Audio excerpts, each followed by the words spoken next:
Ladies and gentlemen, the goose is a loose. Let me just adjust my camera slightly. We're a little bit all over the place with those options.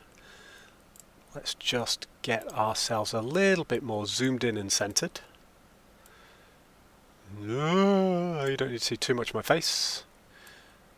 There you go. There you go. I don't want to cover up the action. Perfect. How are we all this evening?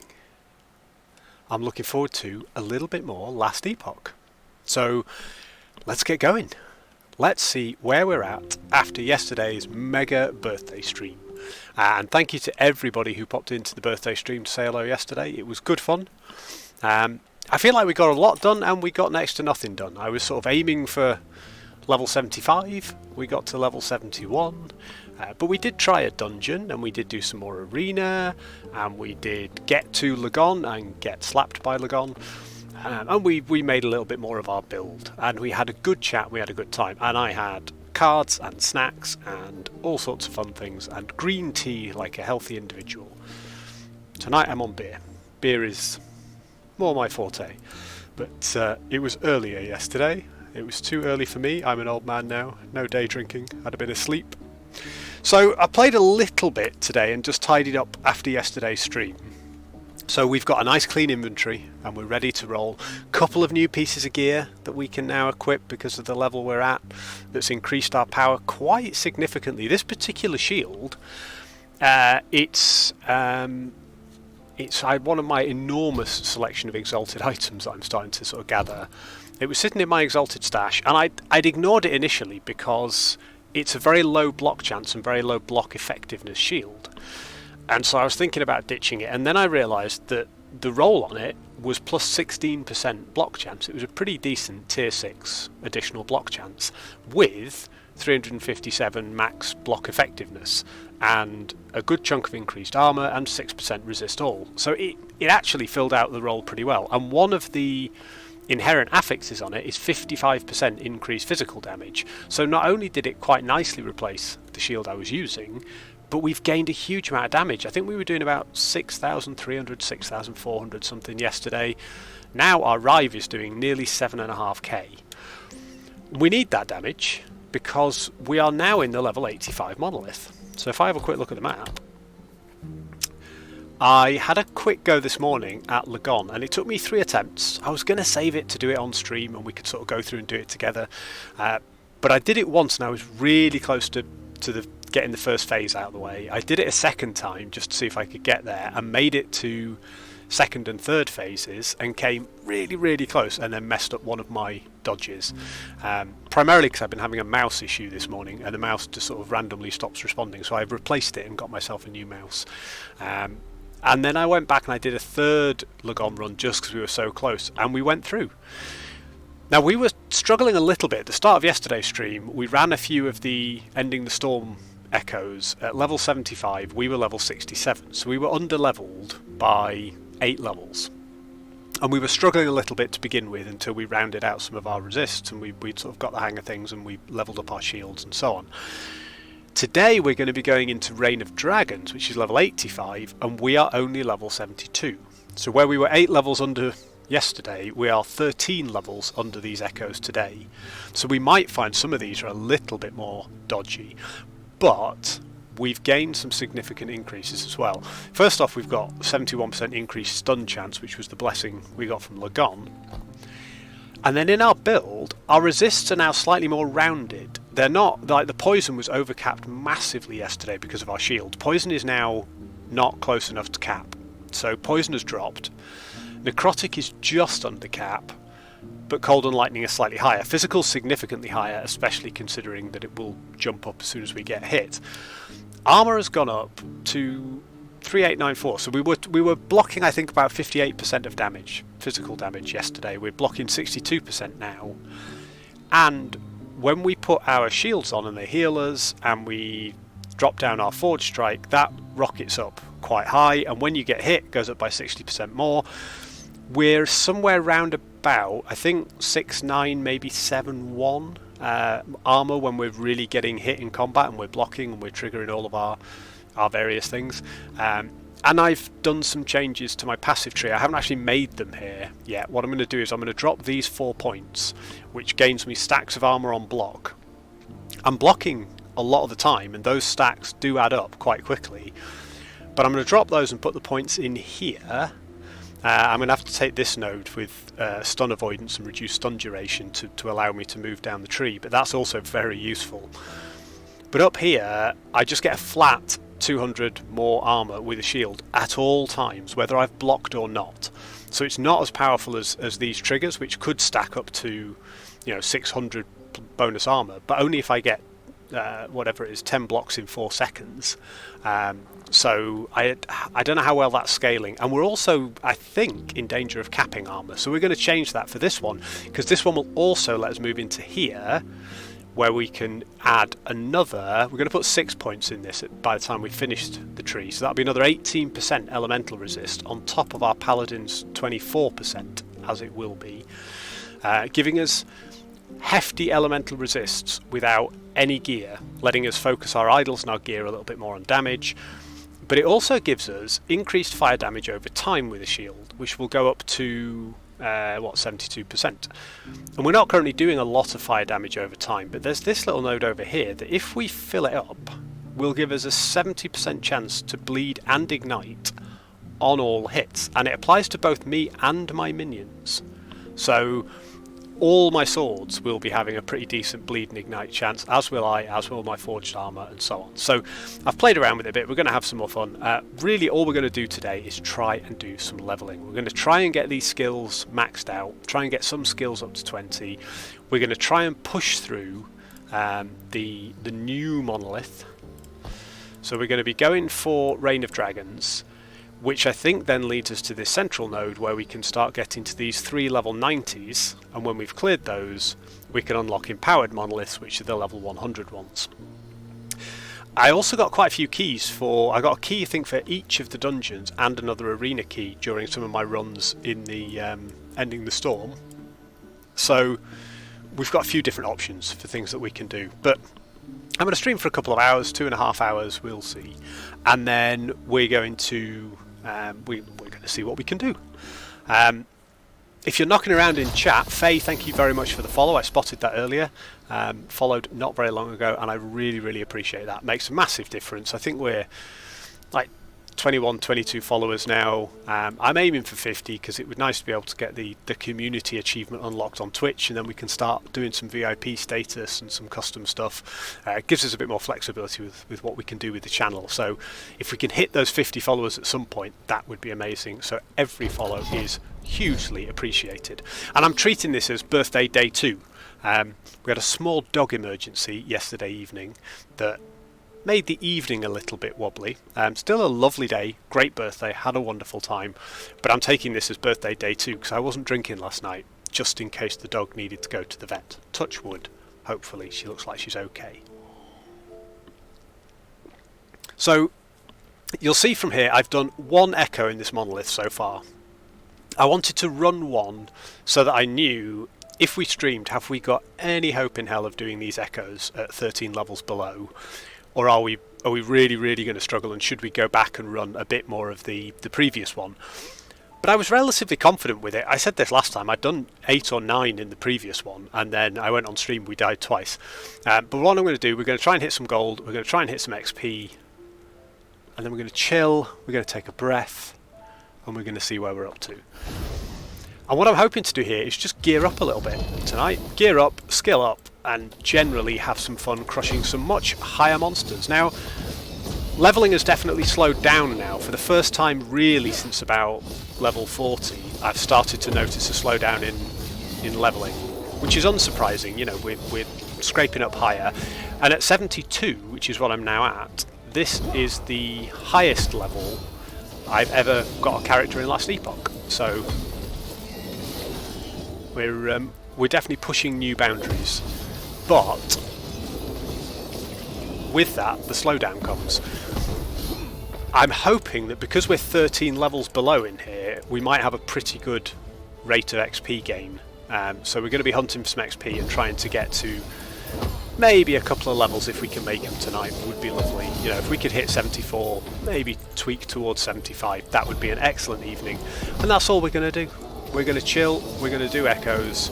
We'll see if we can get the quest echoes unlocked, and we'll try those. Not sure if we're going to be able to do the boss at a 13 level deficit. We might not be at quite a 13 level deficit by the time we get to the boss, but we shall see where we get to. Certainly mechanically Lagon is still a very tricky boss. There were a couple of new things that weren't in the campaign Lagon. Didn't really throw a spanner in the works. It was the key Lagon mechanics that were still the trickiest things to deal with when I did him at level 75. But it was a different fight with a couple of changes. So I don't know who the boss is at the end of here. I've not really read any of the stuff around it. I've not read any of the lore. I just clicked on it and came straight into it.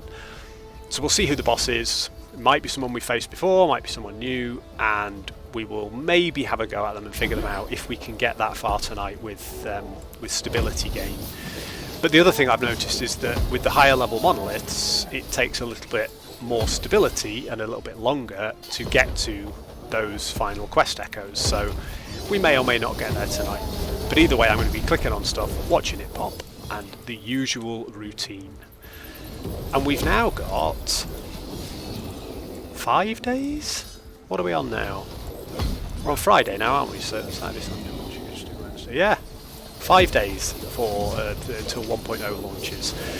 So next week I'll be streaming on Monday as usual. I'll be streaming on Friday as usual. I'd like to get another midweek stream in because it's launch week. I won't be able to stream on the 21st on launch because Wednesday evenings I've got a roleplay group with a load of mates of mine, and we will be busy doing some form of probably exciting Gothic Earth questing. But that'll be taking up my Wednesday. Although, as much as I have confidence in 11th Hour Games and Last Epoch, I've played a lot of ARPGs and live service games, and I think the server issue could be relatively tricky at launch. I know that some very big names are looking to play this game with big communities, and they'll be bringing people with them. It's going to have a lot of hype. I don't know what the servers are going to be like, so I've sort of done my fair share of sitting up waiting for games to launch. I've done my Diablo 3 Era 37s, I waited for D4 when the servers initially went live, and so on. So I don't mind missing out on actual Wednesday night particularly. I also feel that, you know, I've done 140 hours nearly in the last 3-4 weeks. So I've been getting my fill and my feed of Last Epoch. I can live until Thursday to play. But whether we can squeeze a little stream in on Thursday as a sort of post-launch day stream in the first 24 hours, maybe we can, and if we can, we'll try. Sunwreath, chance to ignite on melee hit, fire damage over time. That could come in quite handy later. Melee fire damage. It's mainly a flame reeve option though. That's a scepter and that's a sword. I really benefit from maces at the moment rather than swords. Right, we've got a beacon up here after we do this XP one. And the beacon will give us an idea as to what's going on. This is really suicidal, but I'm going to try and do the Exalted Wizard Exiled Mage dude at level 85 when I'm only level 72. I was doing these guys quite happily in the level 75 echoes, but not sure how sustainable my health is going to be against them here. Well, we got him. So I'm pretty pleased with that. You know, we're a long way down. We've definitely got the damage to take him out, and it looks like we have most of the survivability we need as well. It was a little bit touch and go there, but we managed. And again, I'm still warming up onto stream.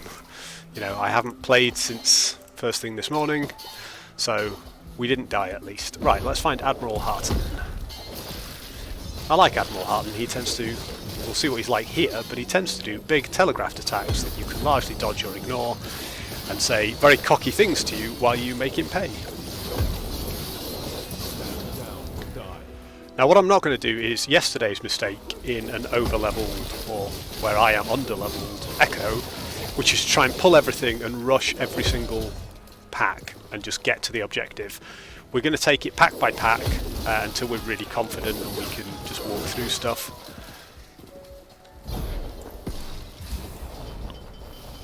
Oh, that was Idols, nice. Stop zapping me with zapping stuff. My lightning resist is not great. So there's a lot of lightning damage coming in this one. And I'm feeling it. My heals are good, but I am feeling it. Right, we're getting a lot of purples today, this is good.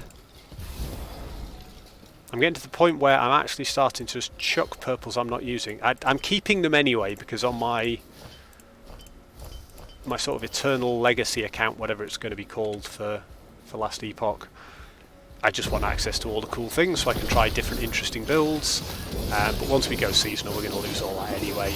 And I think we'll see if this holds true, but for everything other than uniques, I think once we get into the cycle, I'm going to keep what I want for my build, because I know this build well enough. We're going to be playing this build, which for me is quite rare. You know, I've made a decision and I'm sticking to it. And we know this build pretty well. We know what we're looking for. So I'm not going to be intending to keep anything outside of what we need. So I'm going to be quite brutal with myself so that I don't just end up with an inventory full of things that I then can't manage. Right, let's get Admiral Harton. He's somewhere down here.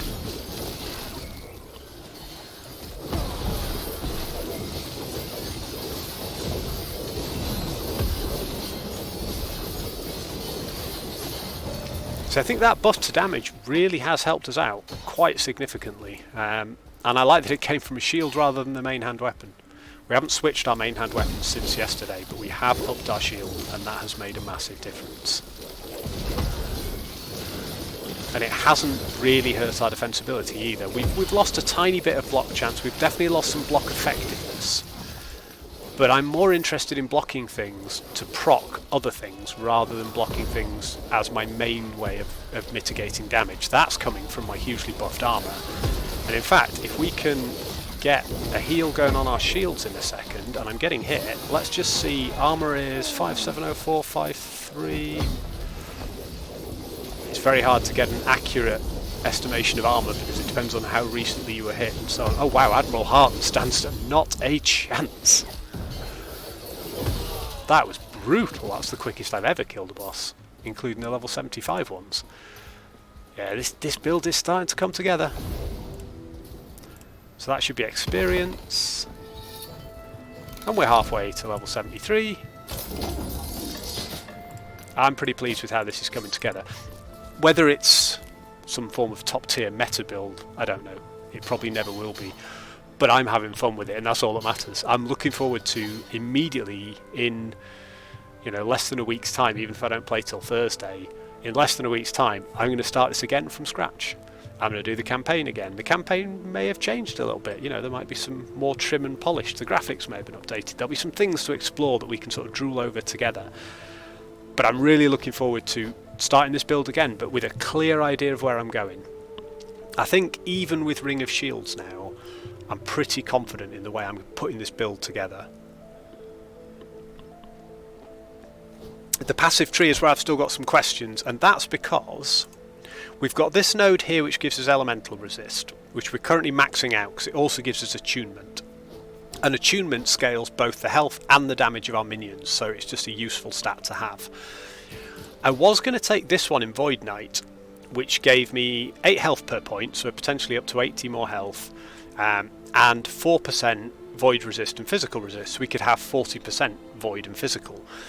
We don't need the physical massively, because we're spec'd here with Battle Hardened that we will immediately gain 40% phys res the moment we get hit. So as long as we've got 35% physical resistance, as soon as we get hit, that physical resistance is capped for, I think it's 4 seconds, isn't it? So if you've been hit recently, and then we're going to keep getting hit. In those next 4 seconds, we are going to get hit again in a fight. So I'm not sure about the phys res being that important.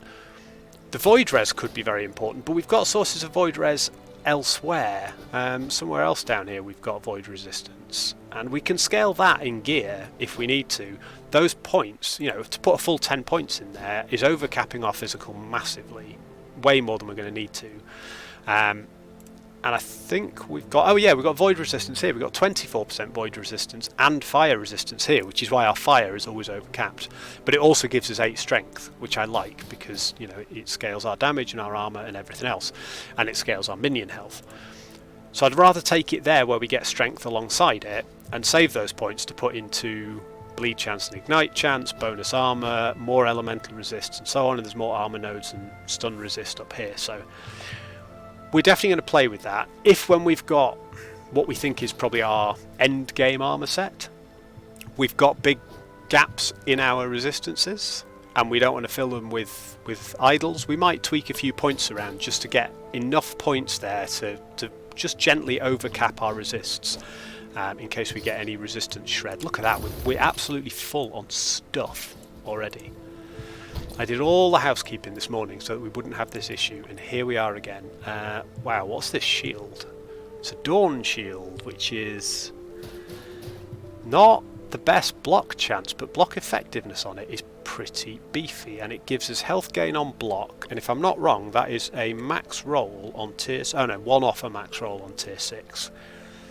50% minion health at tier 2. Necrotic resist and poison resist. Now, poison resist is a bit of a gap for us at the moment. So tier 5 poison resist at 42% would be amazing. We don't really need necrotic, but it isn't capped.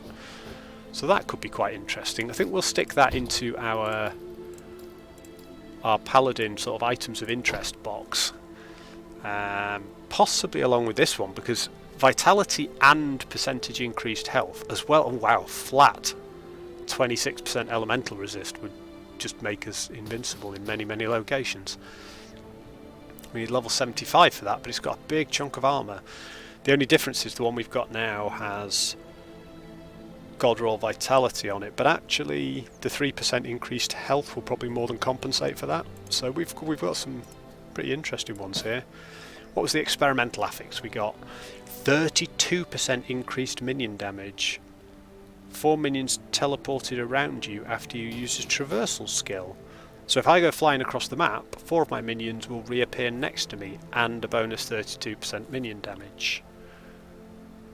That's at tier 3, or it's at the bottom range of tier 3. Okay. Cold res. Ooh, good cooldown recovery on it, and vitality. Those are nice boots, and they would give us better move speed. We'd lose a huge chunk of armor though, because the ones we're using at the moment have got 44% increased armor on them, which is the the absolutely phenomenal tier 6 affix. Right, Exalted, we're just going to stash a few of these, make ourselves some room. One-handed axe, 67% crit strike multiplier is not to be laughed at. But I'm not really bothered about the poison stats. Let's have a quick look at what we've got here. Now, I bought another idle tab, didn't I? Yeah, that one. Good, because we're running out of space already. Quite happy with the way my idles are at the moment, but we'll look at the big ones. That can go in there because it's not for me.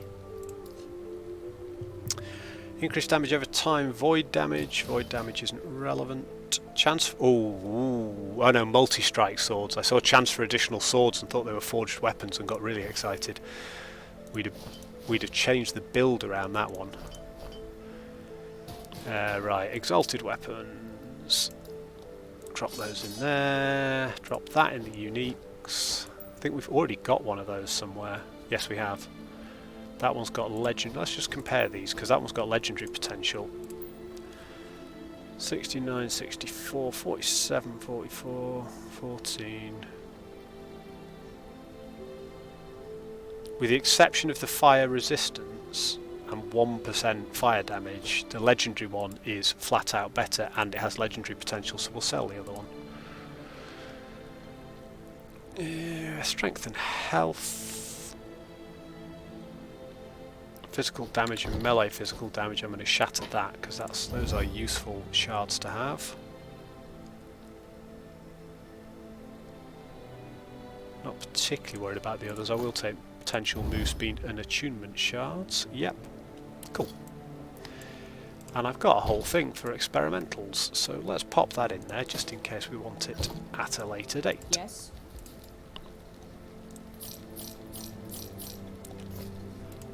Perfect. Right, so where are we? Right, look at that. We've already unlocked the first Herot's Sanctum. That'd be interesting. Do we have to fight Herot? Do we have to fight a big dragon at the end, do we think? What's the quest? In this timeline, the gods failed to exterminate the dragons in the ancient era. Instead, they continue to terrorize humanity. Search for Herot inside his temple at the behest of a shaman. That could be interesting. Well, let's do a few more echoes until we've unlocked maybe the first two, and we'll get those done, and then we'll do some story running. And then when we've done the story running, we'll get ready for final boss at 550 stability. What are we getting for these? 15 and up to 32 bonus. See, we're getting better bonus stability. That's pretty good. Right, we'll go and do the beacon, I think, and then we'll get an idea of what's around us on this map.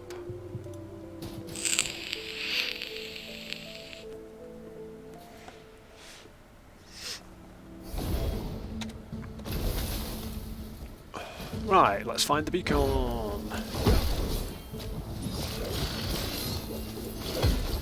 Oh, it's these crabs with the rotating attacks. The easy way to beat those is to either dodge them or kill the crabs immediately.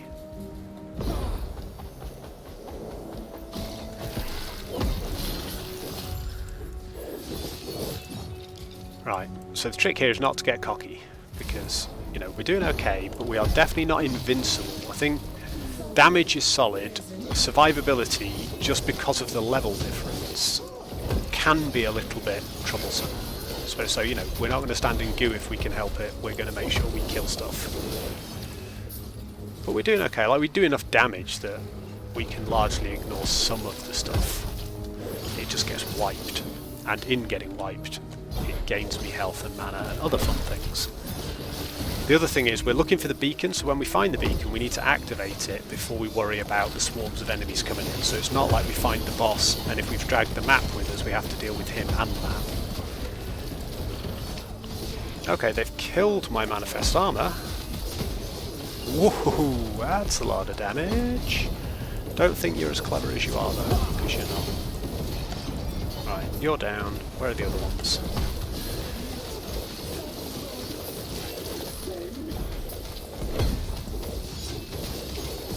Right, let's get all the weapons on one guy rather than having them move around. Whoa, that's a lot of damage. It's a spicy meatball. Right, we had a purple up here. Lovely shiny scepter. Don't want scepters, but you know, could be useful for another build. And there are always other builds to be in the planning.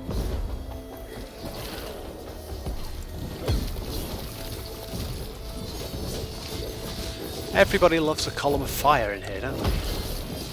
Right, you're not getting another one off. Get it killed. Swords, go and do your work. I'm picking stuff up.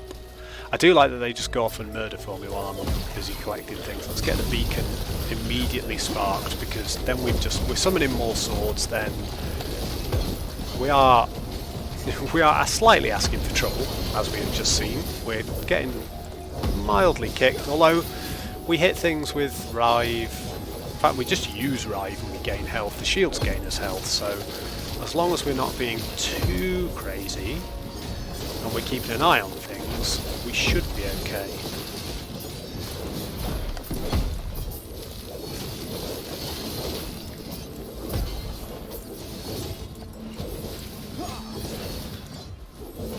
Light the beacons.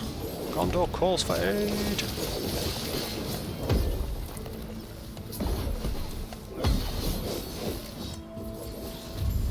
Hey, the beacon is lit.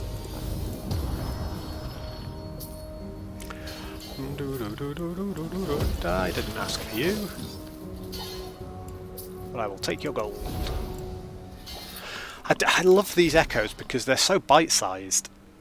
There's just a little move through and move through and move through. And you can nip in, you can do one, you can stop for a drink, you can let the dogs out. The end game progression, unless you're doing the arena, doesn't feel like you're constantly pushing and pushing and pushing. And even in the arena, you get a break every 5 waves, where you get to choose whether you're leaving or staying. It's very nice. Right. Have a fiery hammer of death from the sky. Oh, that was a scepter, wasn't it? Percentage armour is pretty big on things. I sort of need to work out if our armour does cap at 75%, in which case, on the way up, we can slack off a little bit on some of these armour stats, because we're getting pretty close with them. Right, let's see what we've got. So we've got some XP, some gold, some glyphs, gold. Up here we've got gold into XP, which is a pretty good way to go, because I do want to catch up. And I know you don't get a great amount of XP bonus, but the other thing we should be thinking about here are what the modifiers are in some of these, because we are 13 levels under. We can't just ignore the modifiers. So this one will be, it says here, enemy modifiers. Enemies heal if they've not been dealt damage recently. That's not a big problem, because we hit them and we generally pull everything in and we keep dealing damage. But that lasts for 2 echoes, so it will last for that one, it will last for this one, and on this one, for 4 echoes, enemies will deal 25% more damage.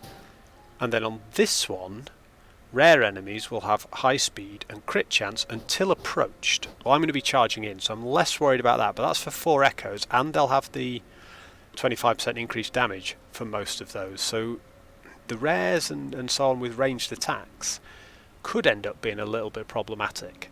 And I'm going to blame that for the deaths we had yesterday early on. You know, I obviously wasn't reading the modifiers.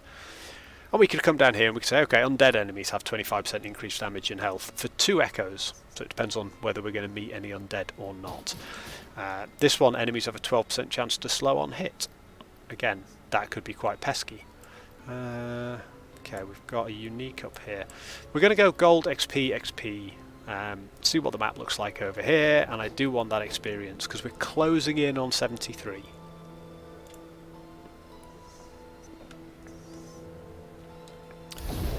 If we can get an arena one, I'm not sure we're not close enough to be doing 73 in a single single echo. We might just be about there. That, of course, depends on us not dying in said single echo, and these little sandstorms are not to be sniffed at. Not with this level discrepancy, they're not.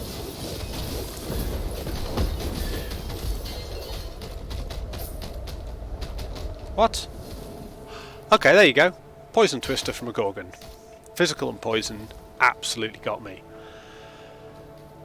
Fizz res should have been pretty high. My poison res is not great. It's only about 60%. And that just stacked up. I saw it coming. I hit my potion, I thought, but it must have already got me. So there you go. That's how quickly it can end when you're running at that sort of level. Now, there's no XP loss. I never know why sometimes you get a town portal when you die. If I click it, what happens? Presumably it just takes me back here. Yeah, it doesn't even do that. So we've lost that gold, but we haven't lost the XP.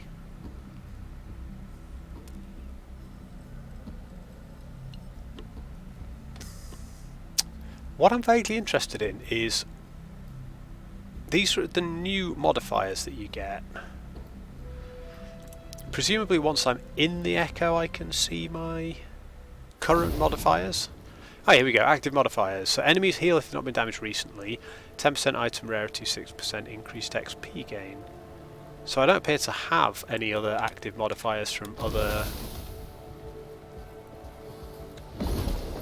Echoes, which I can live with. Right, looks like we've got a slightly different mix of enemies here, which I'm quite happy to see. Can't say I was thrilled with all those Poison Twister Gorgons. Again, if I was paying attention, you know, it's not like this build is incapable of dealing with those kinds of things. It just requires a little bit of focus and not standing in all the stuff and managing your cooldowns and all those things, which I'm not particularly good at doing whilst I'm streaming and talking.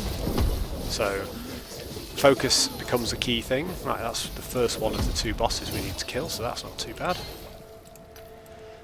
But yeah, it's definitely more challenging to do this when you're on stream, but I quite like that. You know, I always marvel at streamers who are able to play particularly like FPS games and racing games. I suppose the racing game guys don't look at the screen very often, but I play quite a lot of driving games and racing games, and I tend to play them all with my tongue hanging out the side of my mouth, concentrating way too hard on something that isn't really happening.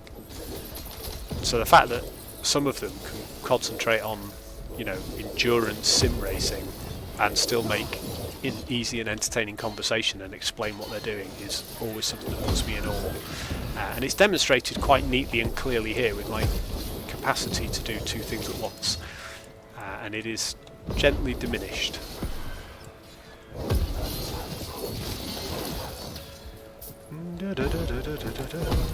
Take that, you bat faces.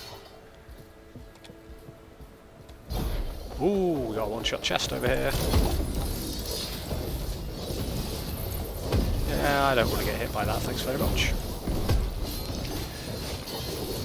And then when you've got something like that, where you've got these pillars of fire and these other sort of AoE effects, that's when you start actually playing the game properly. All you have to do is don't stand in the goo and try and sort of target the weak mobs that are firing projectiles in and generally doing you damage. You know, just do a bit of additional harvesting so that when you start fighting the boss in earnest, you've already done, you know, you've already cleared all the nasty stuff around it. And in addition to that, you know, your swords have probably gone and done a load of damage to the boss already. Now, of course, no chest and no reward, because that was our second time trying to get through that Echo. But we can now go to the XP Echo, and there is no way we don't ding a level in here, even if we fail it. We're so close. If that's an extra XP one, Shrine, where are we? What was it? I didn't see. It is... oh! Permanent everything crits. That's quite good actually for dropping hammers. It means our forge strike every 2.7 seconds just deletes whatever's underneath it, which I like. Right, what are we actually doing? Kill enemies until we reach the skittering gate. Wow, even the critical forge strike did not kill him. But there's 73. We knew it was coming. So that's two more I'd like to do on stream today if we can. I'd like to get 74 and 75. And that would get us to where I was sort of hoping. Right, that's XP on kill. That's rather useful. I was hoping we'd get there by the end of yesterday, but I was having too much fun yesterday trying different things, dying to Lagon and various other stuff.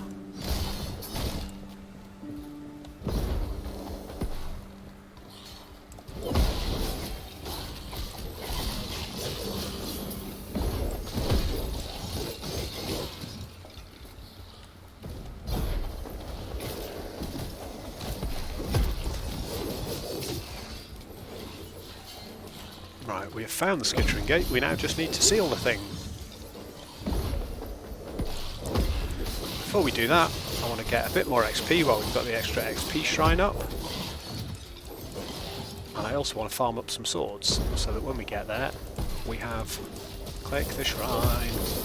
Oh, it's a gold shrine. Didn't really need to click it straight away then, anyway.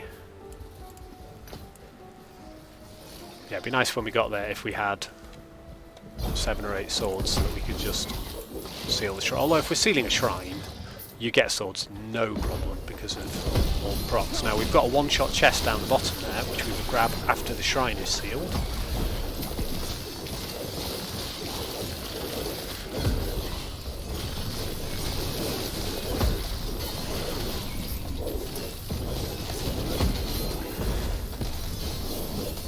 Oh, look at all those shields we've got around us now. That little extra shield proc doesn't happen very often, but when it does, it is a happy thing. Right. Wow, that dude down there I thought was going to give us some problems, and he died quickly. Right, with a lot of poison around here. Grab some shards, grab an idol, let's get that one-shot chest. And we have done this one.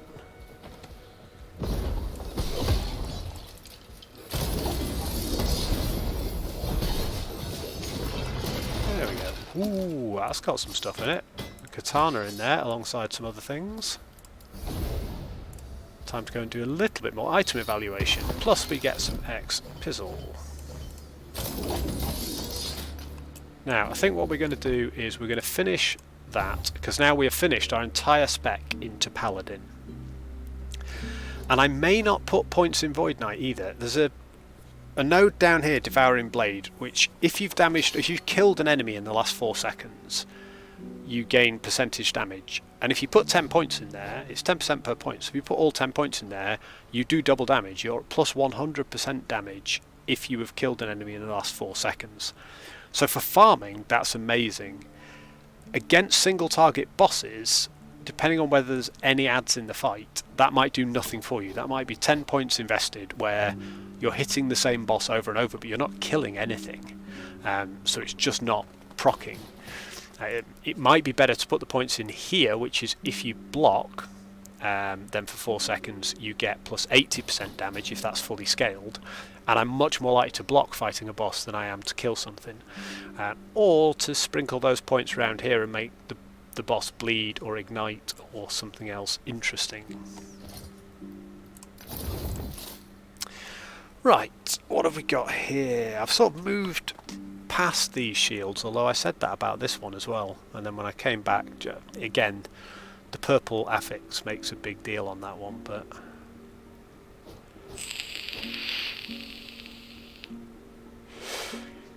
it's more of a caster sword. I've never actually looked at a katana, so it's not great melee damage, but a good multiplier in terms of base attack speed, so you know the damage rate. And I would like to be swinging something that's faster. The maces are very, very slow. I think they're about the slowest one-hander you can get. Melee lightning, stun chance, chance to poison. I'm not particularly overwhelmed by that. Melee fire would be good because we've got ways of scaling fire damage. Melee physical's very good. And that does have a faster attack rate.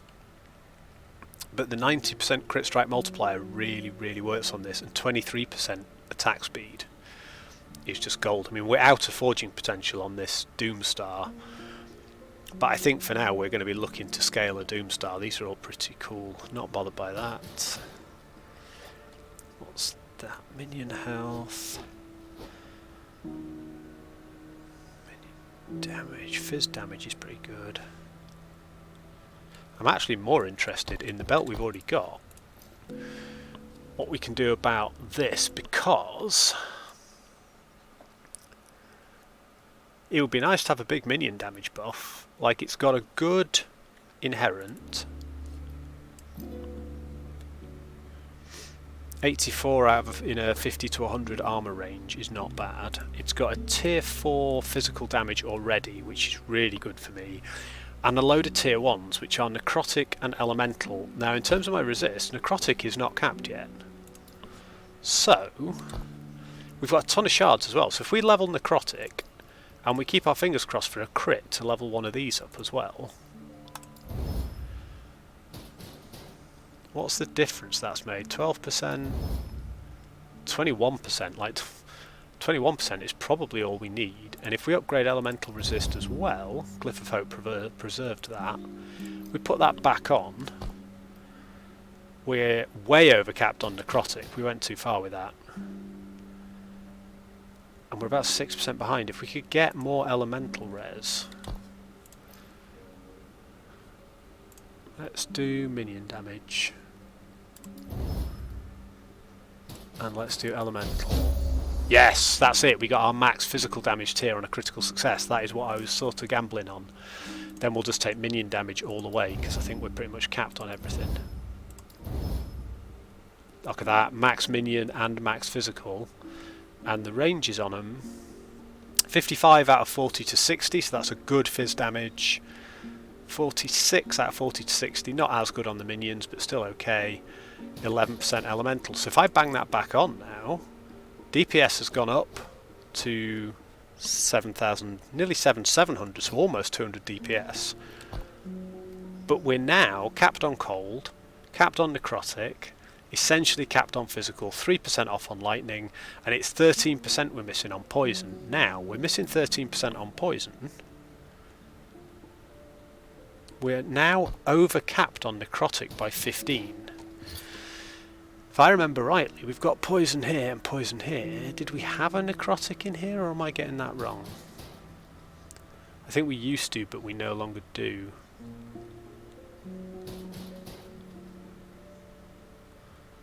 Minion damage, health regen.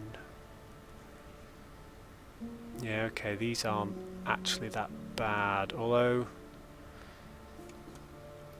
760. If we took that off, which is physical damage, we're still above where we were before on physical damage.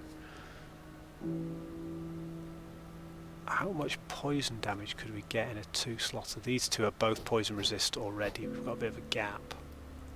I don't think we need to worry about it too much. We need to scale our poison res, but we'll get there, we'll get there. Right, let's tidy up a little, because housekeeping on stream is the most boring thing to watch.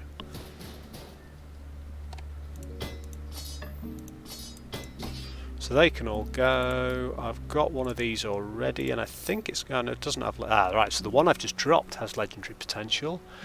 And it's got much worse crit strike chance for minions, but it's got better damage for minions. And then everything else is the same, apart from that has better armor while transformed and better mana. So the legendary potential one is just, without a shadow of a doubt, the one we want to keep. We'll sell the other. Not particularly bothered by these. Get the idols into an idle tab. Armor and increased health. Achievement, not bothered by that. Not bothered by that. Melee fire, melee physical, and minion damage. We'll shatter that.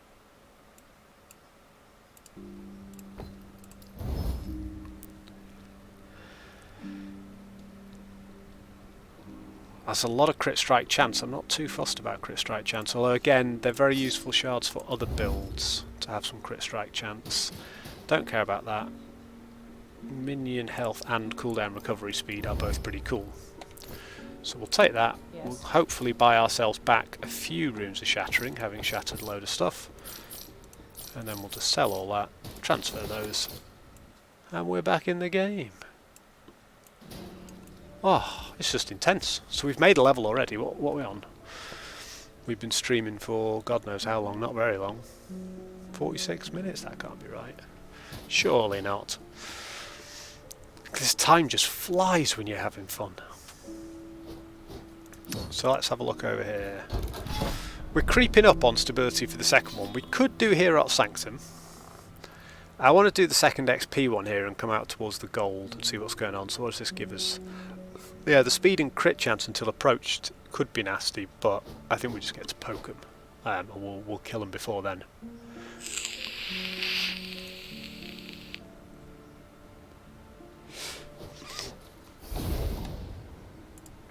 Alright, movement, attack and cast speed. Very happy with that.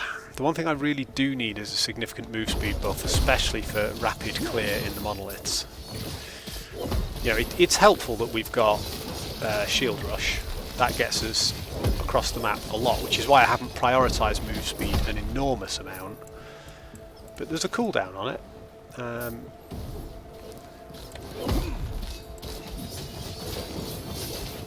What are we doing? Finding the wild gate. Don't rush at me, bull people. I am the rusher. I am the one who rushes.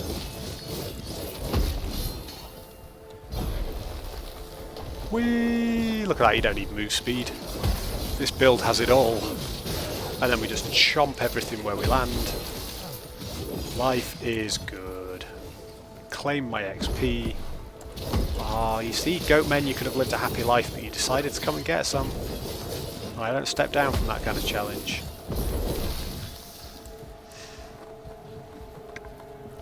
I seem to spend my entire time on stream resisting the urge to go, this build is so cool, I'm having so much fun. And I don't think it's so cool in a, I have nailed it, I am a genius, I have made a good build. I'm not convinced I have. What I've done is I've made a build that I find fun. And it's another of those things that I think in this game, Last Epoch does this really well. A lot of things in this game are viable, and there are so many little tweaks you can make through gear and skill trees and passive trees. There are many ways to make different builds viable. And therefore, you're not stuck in these little cookie cutter, this is the best, this is the only thing that will complete this content. Now, we've not done level 100 dungeons, we've not done empowered monoliths and all the rest of it, but, you know, we've done enough to be confident this build can complete the end game stuff we want it to. You know, I killed Lagon 3 levels under-leveled instead of campaign Lagon, who I killed like 5 or 6 levels over-leveled. I've learned that fight a little bit more, but really that comes from the fact that this build is ticking more. I wasn't instantly dying to all the one-shot effects. I had more movement speed. I had more damage options. I was kicking him. It feels like it scales relatively well. We got a key for Lightless Arbor there, which I think is the Gold Sink dungeon, if I'm not mistaken. But it's one of the ones I haven't done, so I don't know. Do feel free to correct me in chat. I need to keep moving my transparent overlay window, it's very annoying. What's this? Minion damage, great. Spell damage and cold resist, not really necessary. Don't care about health regen. Health on melee hit with that's pretty beastly. At some point post-launch, I really want to do a two-hander build. Maybe a Primalist or something. I always like playing two-handers in these sorts of games. You know, it's only one source of affixes, so you can't have a main hand and an offhand, or dual wield weapons, or sword and shield. So you've got a whole extra item's worth of affixes missing, but that normally gets compensated for by the fact you can do some other cool stuff with them, or they get really powerful bonuses and buffs. And they look amazing. You're just sweeping into things with a giant two-hander. You do feel like a degree of badassery is occurring. Right, Mr. Monolith, we've got gold into glyphs or glyphs, which is a pretty fair choice. Enemies have 15% increased move speed and damage. Well, hopefully that just means they close with me more quickly. We'll get them faster, so I'm up for that. Just checking Twitch in my second window, make sure everything's still rocking. Not sure we've got anyone in chat yet, hopefully you can hear me.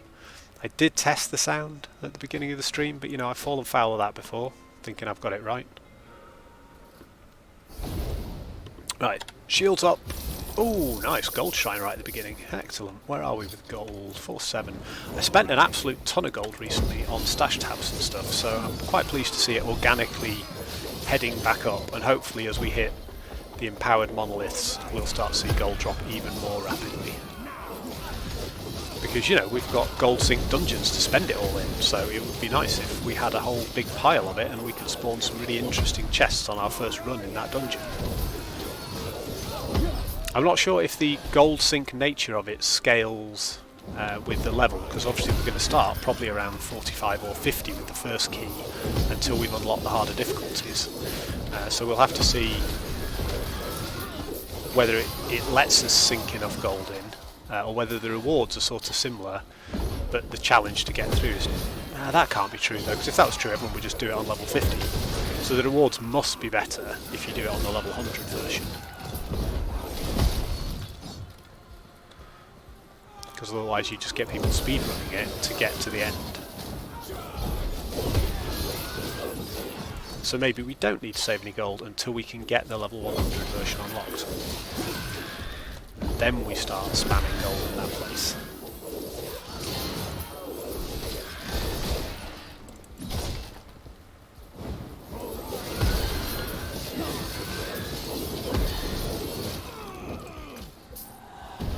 What do we got? What do we got? It'll do, it's better than nothing.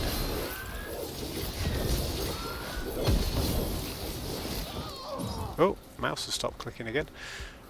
Ooh, we got a one-shot chest up there too. Soulspire is throwing out little bolts of nonsense. We can deal with that.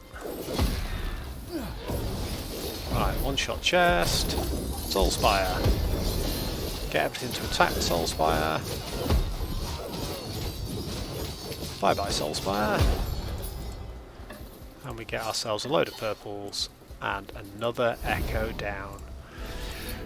This is starting to feel quite comfortable. I feel more comfortable here with the bigger level deficit than I felt when we were running the last one at 75, which is largely gear based. We haven't made any massive advancements in skills or in passives. But in terms of gear, we really have made a big difference. Right, hit this for some glyphs, and then we've got a choice of some more XP.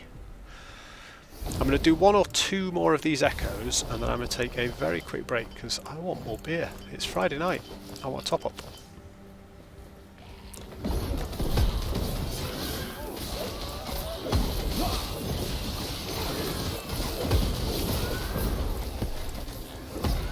Quite facing the right way when I came dashing out of that crowd. Sometimes it's hard to tell where your cursor is. I know there are ways to change your cursor. I haven't explored them yet. I really need to, I think, because I do lose my cursor a lot in these packs of mobs. And that's not good in an ARPG. You need to be able to know which way you're facing and exactly where you're clicking, especially when you're using things that have significant cooldowns.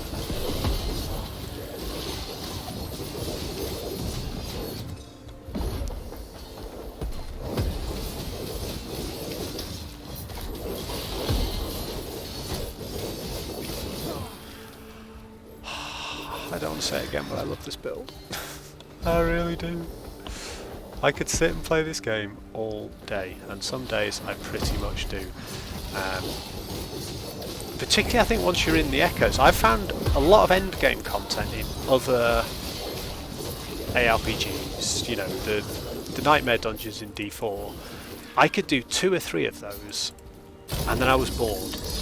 I don't care how cool the modifiers are, what the bosses are, what the rewards are. I didn't find them compelling, and I don't know why. Don't get me wrong, I'm not a D4 hater. I enjoyed the game, I definitely got my money's worth, I had a really good time with it, but that mechanic I didn't like as much as I could play in Season 2 where you went into the vampire infested zones and did little mini quests and killed vampires. I could do that all day, because that was wall to wall, hit mobs, collect things, open chests, grab keys, summon big bad monsters. Every now and again big bad monsters would turn up. That just felt fluid, which I liked. the Nightmare dungeons I never really felt I got into a particular rhythm with, and I found that really off-putting. And like some of them I would run them, a lot. I had 600 hours in D4, I had 7 or 8 characters levelled, at least 3 of them were at 100.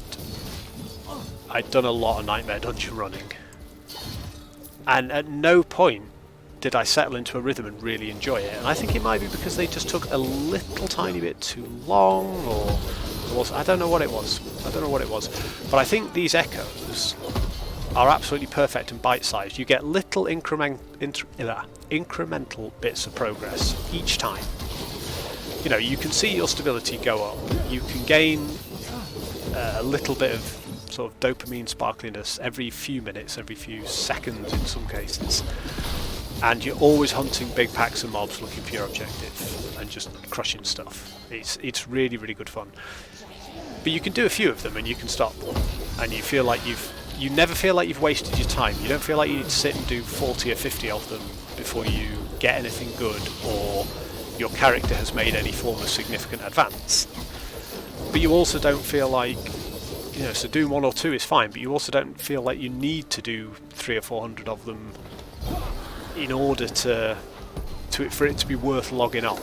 You know, whatever you choose to do is great, but also you log on and do them, and you find that 3 hours have passed doing them, because that just one more echo temptation is insanely high. And they're a great place to test your build, because you've got loads of stuff all the time fighting you and generally being a pain in the backside, begging to be killed. And it's different every time, all these different mobs and damage types and everything. I don't know, I can't sing the praises of this game enough. And at some point I think it feels like I'm sort of being paid by 11th Hour Games to talk about how great this is, and nothing could be further from the truth. They and the rest of Twitch have no idea who I am. But I am thrilled to be streaming this. I'm not really sure why. Originally, I've been doing it a week. I chose to start streaming it because I was playing it so much, and I thought it might draw some like-minded people in, and we'd have a chat about the game, and I'd meet some people, you know, not on the Facebook community groups or through somebody else's stream, but I'd meet 1 or 2 people that I got to know and got to talk to about a game I like, because I only know one other person sort of in real life who has played this game or is interested in playing this game. And that happened yesterday. We had 4 people yesterday come in to the chat, at least 3, all of whom are playing the game, have been playing the game for a short amount of time, a long amount of time, somewhere in between, are excited for 1.0. We had some really good chats. We talked about what builds they were playing. We talked about whether they were going to go with the trade faction or the solo self-found faction. All these things are really interesting and fascinating, and it's nice to go into other people's streams and see those conversations and be a small part of them. But it's lovely to see that form around you doing something and you generating content and so on. So what started out as the idea that I'm going to be playing this anyway, let's see if my internet will support me streaming it, essentially. Let's test it, it would be interesting. It's my preferred way to play this game. I find the losses less frustrating when there are people around me in stream. Grace, hey, how you doing? Great to see you. And here I was thinking I was preaching to myself, and we actually have people in chat. How you doing?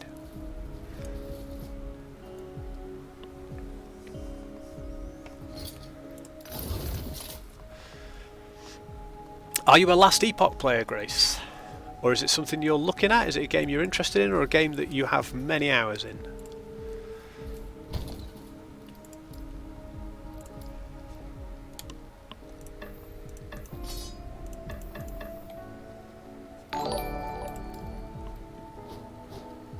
Oh, we've got a follow.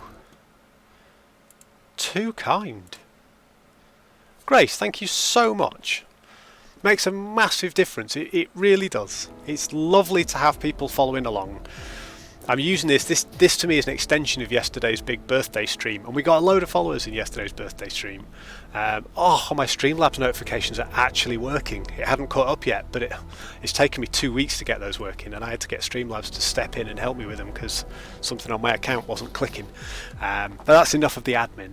Grace, thank you so much. I'm chasing 50 followers. I wasn't originally. I was logging in really to stream to my mates and do it for the fun of it. But I've met already in a week a load of really interesting people playing this game, interested in this game, looking to chat about it. And it's great to have everyone on board. And you know, we get more community options and more customization and more fun things we can do if we have 50 followers. So I'm sort of chasing that a little bit now, and that's lovely. I think that takes us up to maybe 22. We're nearly halfway there. So thank you so much. Hugely appreciated. And it is really, really good to have you on board. I'm loving the community that sits around Last Epoch already. You know, it's a well-loved game despite only just about to be being, you know, coming out. Some of us have played it for a good many years. Oh, and here's trouble. The Canadians have arrived. Evening, Mike. Great to see you back again. So we've got chat kicking off straight away again. We've got people in chat. This is wonderful. So, Grace, thank you very much indeed. Great to see you joining in. And do let me know if this is a game you're playing or a game you're interested in.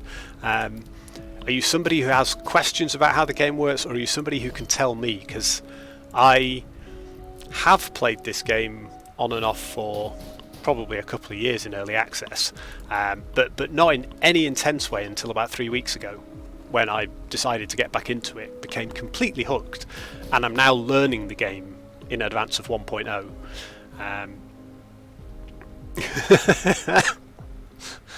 Snow Mexican is a good term. I like it. I'm going to remember that one.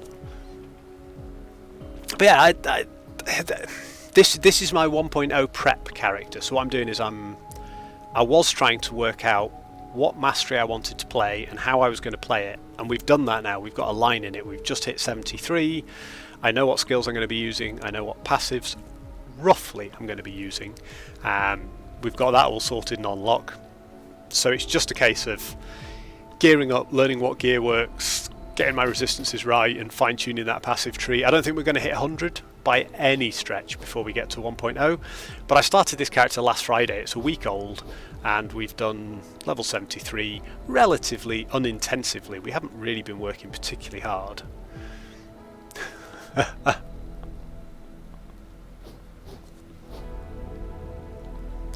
The political agendas are flying thick and fast. If you keep banging on, Mike, I may end up singing the Canadian national anthem. Nobody wants that. And I'm at least 2 beers away from being able to do it. But I know it well.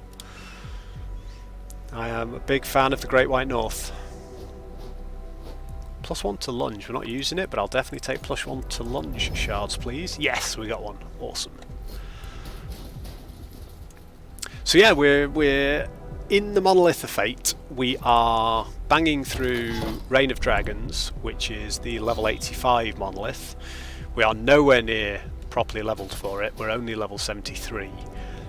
But we're doing well. We haven't done any of the quests yet. I don't think the quests are going to be a particular issue for us. We're pretty close to stability for the second one, so I'm going to take a 2-minute break and get a beer in a minute, and then I'm going to go and I'm going to come back and we're going to crush these first 2 quests, and then we're going to try and push stability to get to the boss, because it would be interesting tonight if we could. I think we're going to be woefully underleveled for the boss. I think we're going to get one shot too much, but if we can take the boss, we can start going into the 3 level 90 monoliths and unlocking our empowered monoliths, and that will be fun.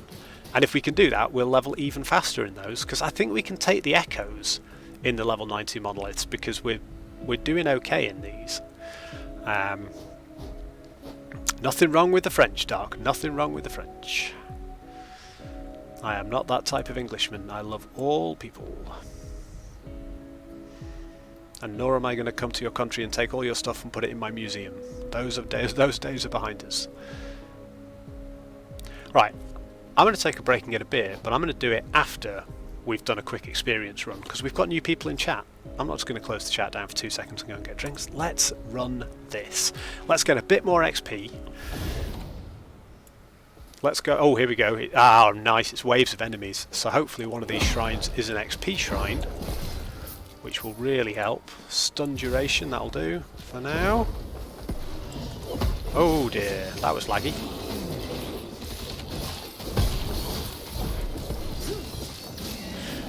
So as you can see, I mean, damage really isn't an issue actually here. I mean, we're 13 or 12 levels or something still under the level of these echoes, which is a lot further down than we were yesterday. Yesterday when we were running level 75, we were at 67 to start with.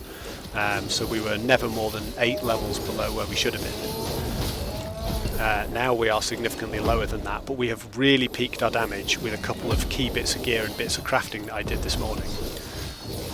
And that means the damage is not a problem. It does mean that every now and again we have to just be a little bit careful about standing in goo, because our survivability is better than it was this morning, but it's not necessarily 13 levels better than it was this morning. There's our experience on kill shrines. There's usually one in these arenas, and it is nice to get it before a big pack.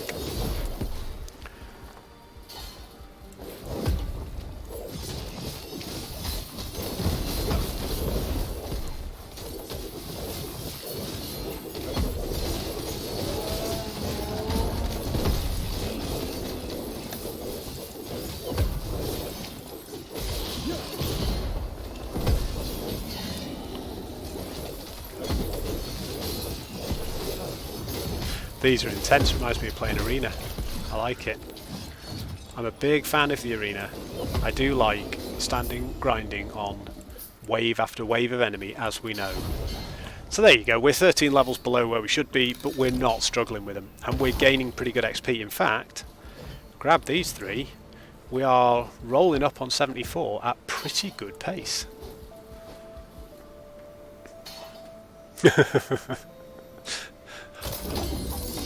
The only time that does not apply, Dark, is if you feel like a total badass, stand in fire and do the thing anyway. And that's what I was doing in the arena a couple of days ago, and it was working for us for the first few rounds, and I was very smug, and then I died. Yeah, I stood in a poison tornado about 20 minutes ago, and that did the same thing.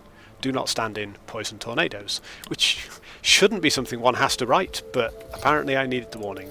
I've got a few pairs of these boots. They don't look quite as good as the ones I've got, but we will check later. Right, I'm going to take a 2-minute break. I'm going to grab a beer and I'm going to be right back. I will see you guys in just a second. Do not go anywhere, because we're about to crush the 2 monolith chapters, and then we might go and try and fight the boss if we get the chance.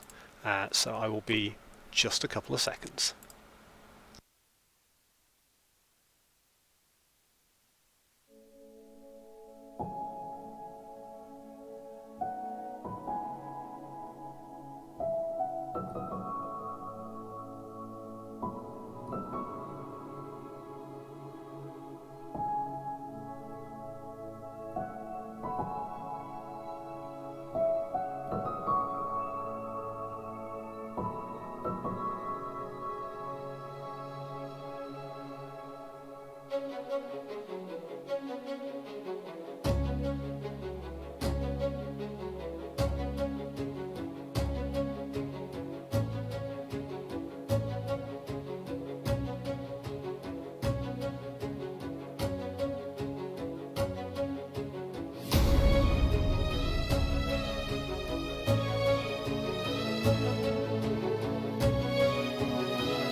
Dun, dun, dun, dun, dun. That's a dramatic one, that one. I am back. Alrighty. So where are we on these monoliths? We're very, very close, so we're going to try and get this arena key. We were cursed last night. Every time we tried to get an arena key, we lost the echo. Now, interestingly, beyond this echo, we have a shade of Oribus. So if we complete this echo, it resets the timeline of this timeline's echoes. But the stability, the active modifiers, everything else stays, but it resets the path, I think. I've never done it. And you gain, in this case, +4 corruption. And the amount of corruption you gain, I think, depends on how far away the Shade of Oribus is from the main node down here. But to do it, we need to go in and fight this boss, the Shade of Oribus. I've tried this once before. It was in the level 57, I think, the Fall of the Outcasts, level 58 one. I was probably over-leveled for it at the time, and I missed his first mechanic and he one-shot me. I learnt nothing of the fight.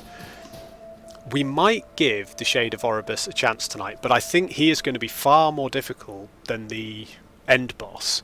And given that I'm not particularly confident on the end boss, given my level, I don't think we'll have much chance against him. But it will be interesting to try anyway.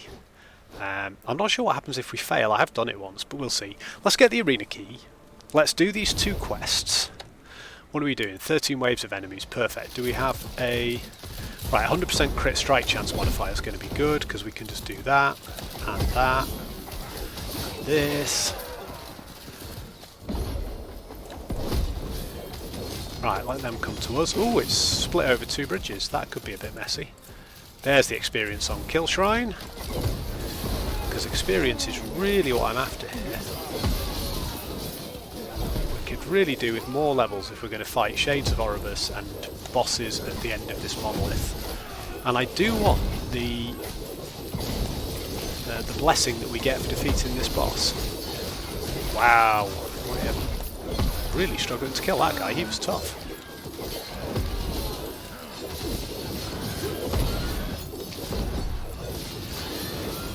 These dudes are cool though, because they're just coming all in one big wave, which is tremendous fun. The bridge sort of filters them in a long line we can just crush with AoE attacks. Wow, and my various pet summons are just killing everything.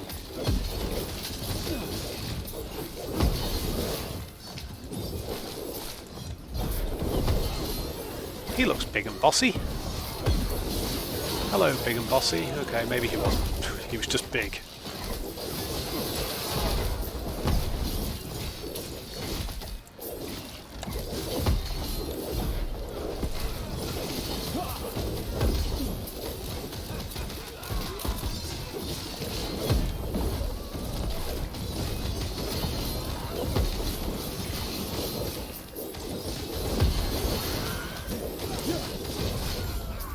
Hehe, that was quick and painless. Wow, love it, absolutely love it. And we are getting pretty close to 74. And as I said at the start of the stream, I would be very happy tonight, there's our arena key, if we could hit 75. And it is not outside the realms of possibility at all. I intend to stream for at least another hour. So 75 is definitely not outside the realms of possibility. And if we can squeak our way into a level 90 monolith, that might just come around even quicker. Ooh, I do like that affix. 5 mana gained when you use Rive and hit at least 1 enemy. That is good. And it's tier 3, so it's 5 mana. Increased ignite duration and fire damage. We are going to be speccing ignite later. The only thing this is missing, well, it's missing a decent amount of armor, it's missing cooldown recovery speed and void resistance, but it has got crit strike multiplier on it, which works really well with our build, and then health and health regen, although I'd prefer health and percentage health. Hybrid health is very good in this game, because if you get both, flat health is very powerful. Flat health plus percentage health is really good. Right, So we've got choices. So we've got 2 quests unlocked. So let's do ourselves the 2 quests, because famous last words. I tend to find the quests easier than most of the echoes. It might be because the echo modifiers don't apply to quests. I'm not sure. I don't know how that works, but that might be why. So we should be able to do these 2 relatively easily, and then we'll see how quickly we can get the stability up to try and take on what is presumably a big dragon. So here we must search for Herot inside his temple at the behest of a shaman to try and take down dragons.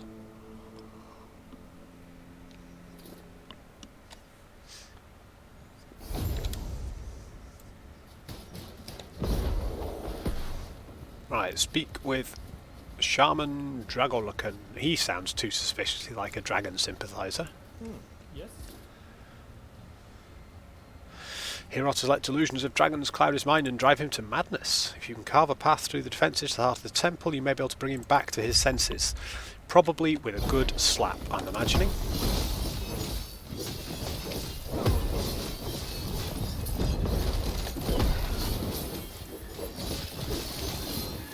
Right, let's see where we can get to trying to find Herot.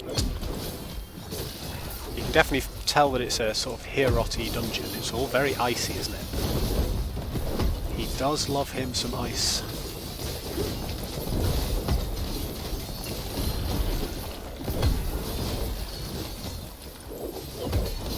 Hey, you're supposed to be dead.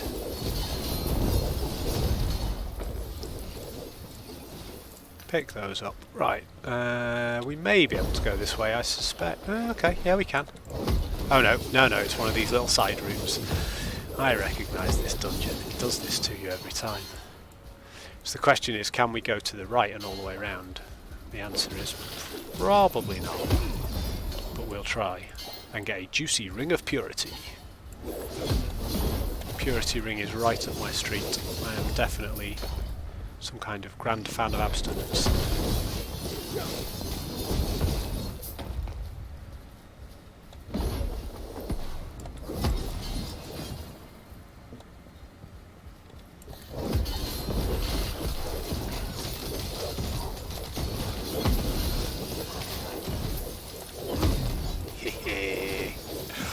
Oh man, when this build is ticking, it does feel good. Oh, we hit fire. It's a song of ice and fire in this place.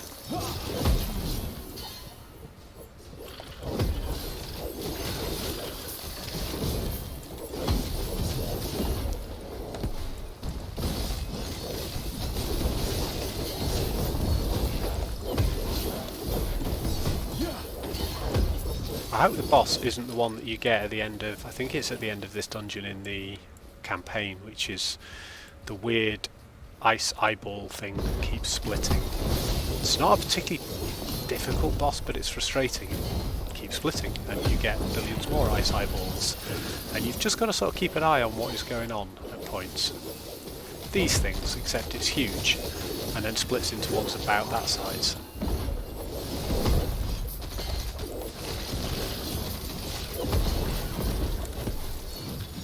Wow, look, I've got a bajillion shields. Let's charge just to see them all. Oh no, it didn't work.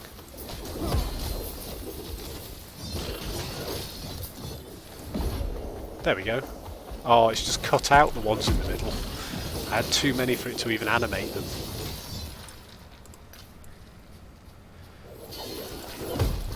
We've lost our manifest armour. I didn't notice the point at which he died, but he definitely did. Eat swords. Oh wow, that thing is super tough. That's the boss I was thinking about. And look, he split into more eyeballs. Not doing a huge amount of damage, but he's really taking some.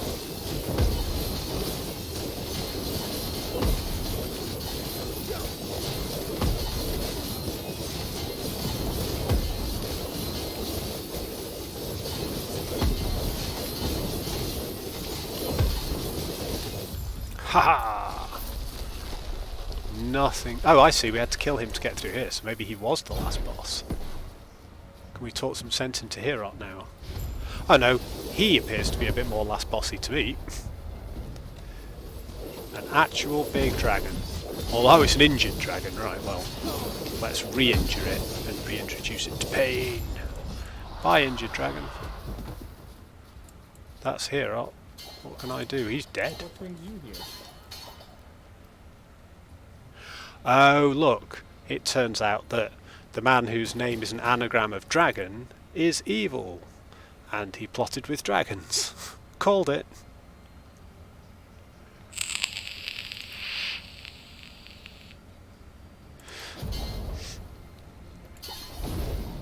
Oh, well, I sort of saw that coming, but I didn't think they were going to kill Hero. I feel bad about that now. Can we do something to make amends in the second quest? We need to find and destroy a clutch of storm dragon eggs. I'm up for smashing dragon eggs. We'll make a dragon egg omelette. Dave Grohl's Grotto. This is pretty cool. I like the crashing waves. Search the storm dragon. Oh my god, yes. Defeat the storm dragons and crush their eggs. There's a lot of storm dragons here, and they are properly tough. They're taking no damage whatsoever, and they're all named.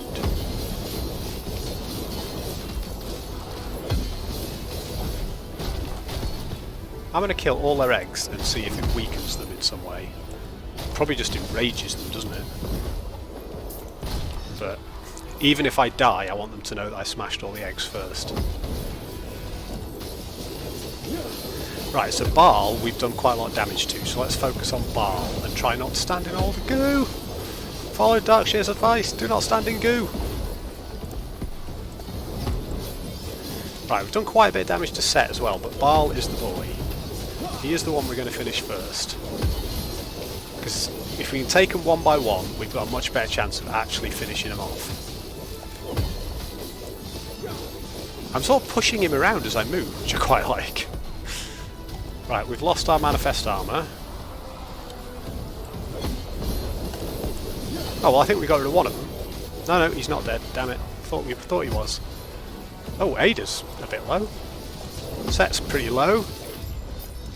Hey! Right, we've defeated all the dragons, now we need to destroy the eggs. Far more numerous than expected.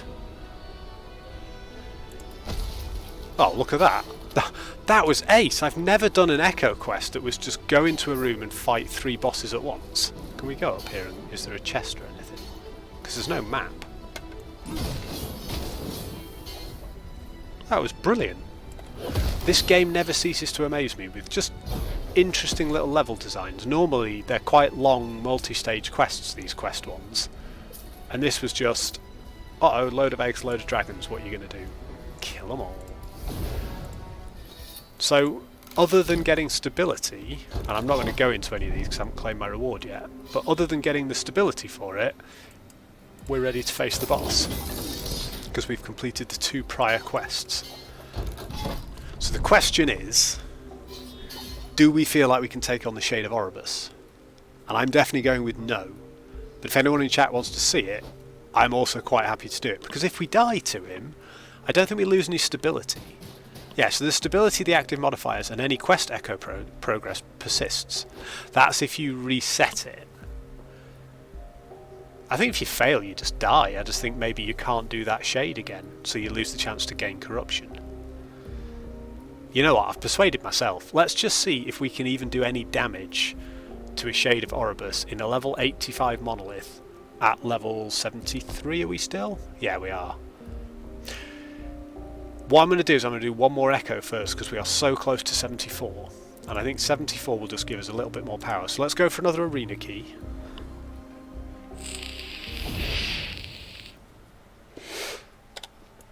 I reckon the first pack of creatures we come across might just get us up. Yep, there it is. 74. And a one-shot chest. What have we got to do here? Slay enemies to find Ruby Captain Arjani. Ruby Captain Arjani I am up for.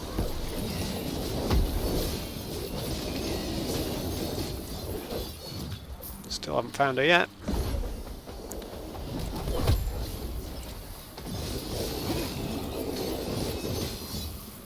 There she is.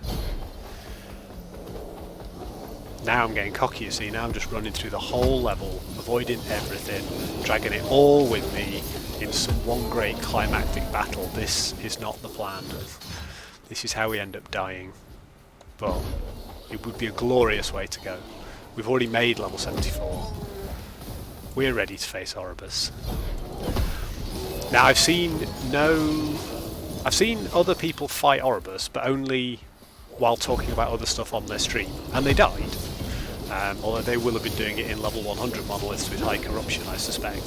So, you know, they had a much bigger challenge than I did doing it here. But I've never seen like a strats video on him or really paid attention to what he does.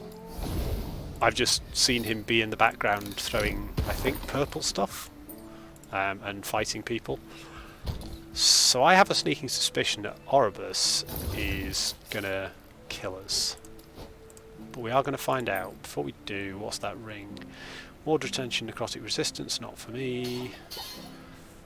That's a 275 armour with endurance threshold. That's more armour, endurance threshold and fire damage, all of which are good. But we're not using volatile reversal and we don't want dex. Okay, not particularly great. Here we go then, here we go. Right, we've got a point to spend. We've finished Paladin. We've put everything we want in Paladin. I think 10% health and 5 strength would be useful here, because that will take us to best part of 1400 health. And the extra strength just tops us up a little bit, 7,700 damage. And we need that damage against Oribus. Let's grab our quest rewards. And let's get ready to see just how tricky this shade is. Now you can see that the echoes carry on going out here. So this shade of Oribus would reset the whole Reign of Dragons. Wouldn't reset my stability progress, but it would reset the map. And presumably randomly generate these echoes again. If we successfully did it. But we would only gain +4 corruption because it isn't that far from the middle. Whereas if we went up by this beacon and kept going and found a shade of Oribus further out, my understanding is that gives us more bonus corruption. I don't think +4 corruption is a huge difference. I also don't think we particularly need to be corruption hunting at this level either. That's sort of what you want to do with your empowered monoliths later on, because once you get to 100 and all the monoliths are level 100, if you get properly geared, they're all quite easy, presumably, and that's when you want to start grinding corruption to make them more difficult and make the rewards more rewarding. If we beat Oribus, we get 74 timeline stability, which actually is going to take us to 480, which is pretty close to being able to do the final boss. But I think that's probably a little bit optimistic. Let's see how quickly it takes him to kill us.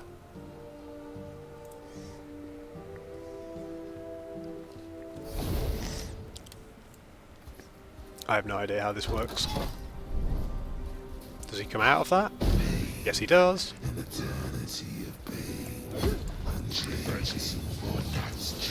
Right, can we do him any damage before we get killed? Shit. Ooh, we didn't die. Not to the first hit. I died to the first hit last time. Right, there's all sorts of mega swirly shit everywhere, swirling and shitting and doing things. Sorry, bad language again, because I'm concentrating again on boss fights. Oh, I don't think I want to be near that.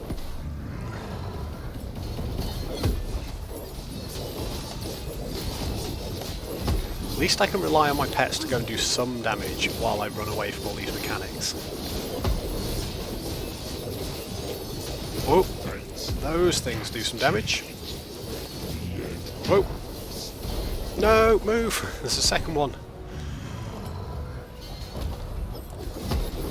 Okay, we've got him below half health. I'm still not entirely confident, but I don't feel like such a weakling anymore.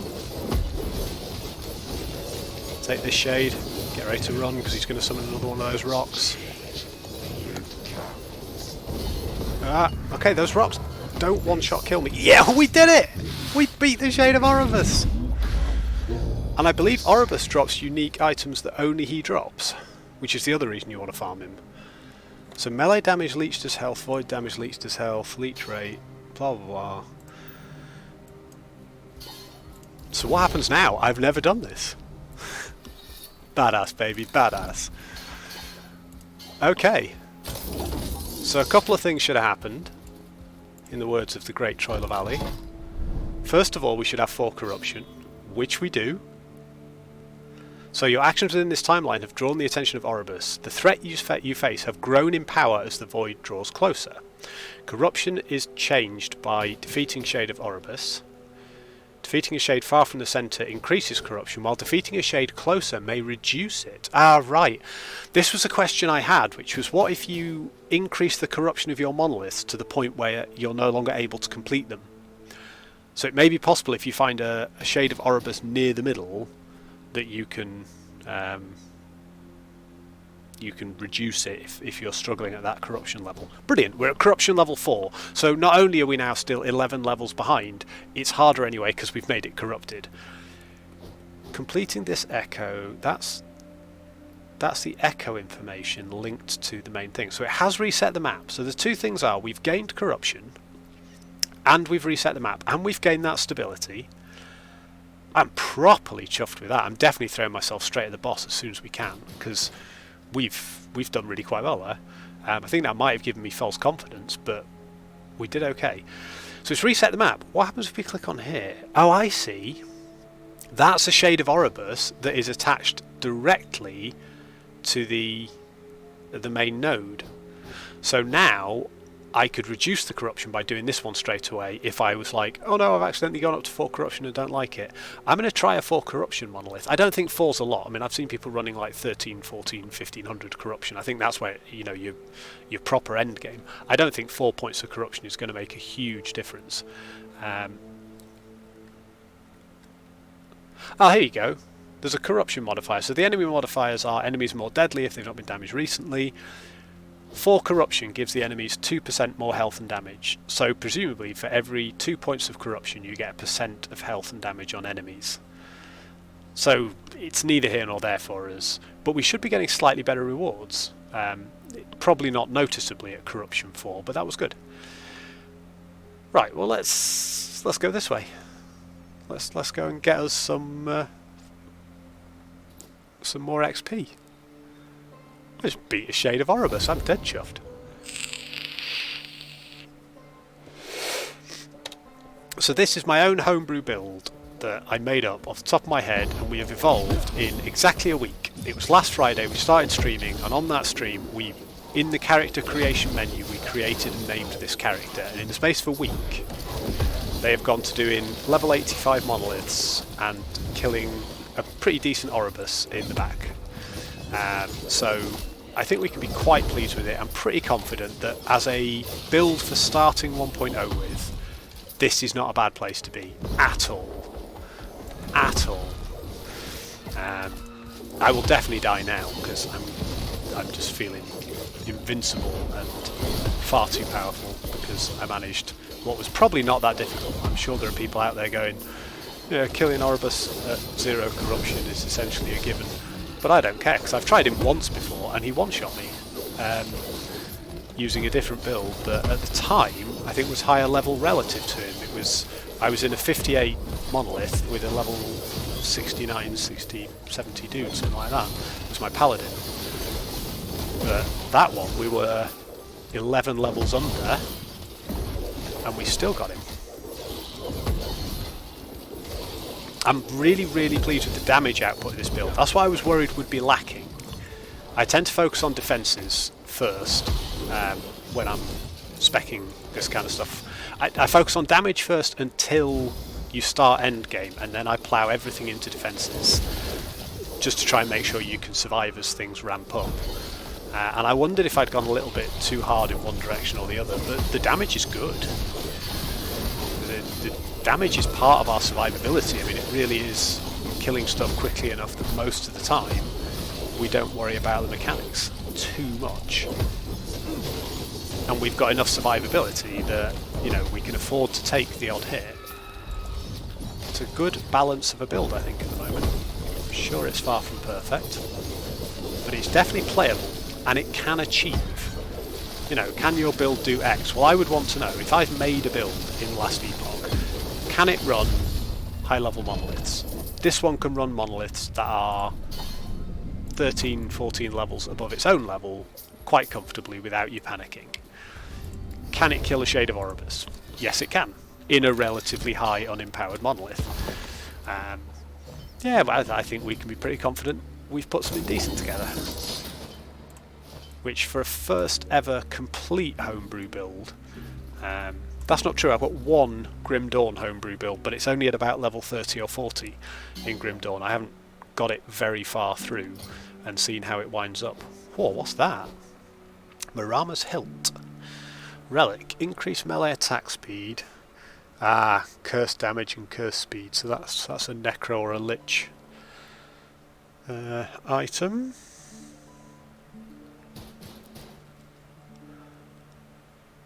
Look at that. That is a lot of Fizz Res. That's still a tier 6? Must be.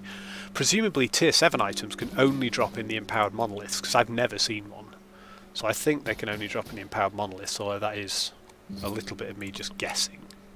But it would make sense. You know, that's why you want to be in there doing them. Wow, we're close on stability now. So this one, if we get the bonus stability on this one, it could absolutely get us there. Up here, rare maces. Rare maces. We need it. We are definitely rolling mace builds at the moment.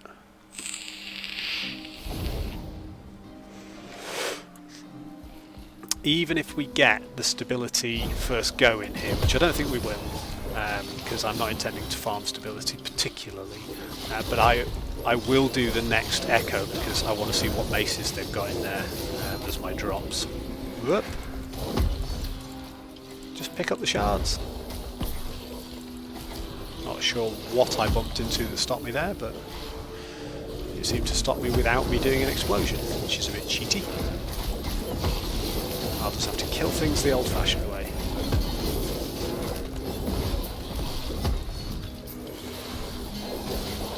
Wow, that's a lot of shields.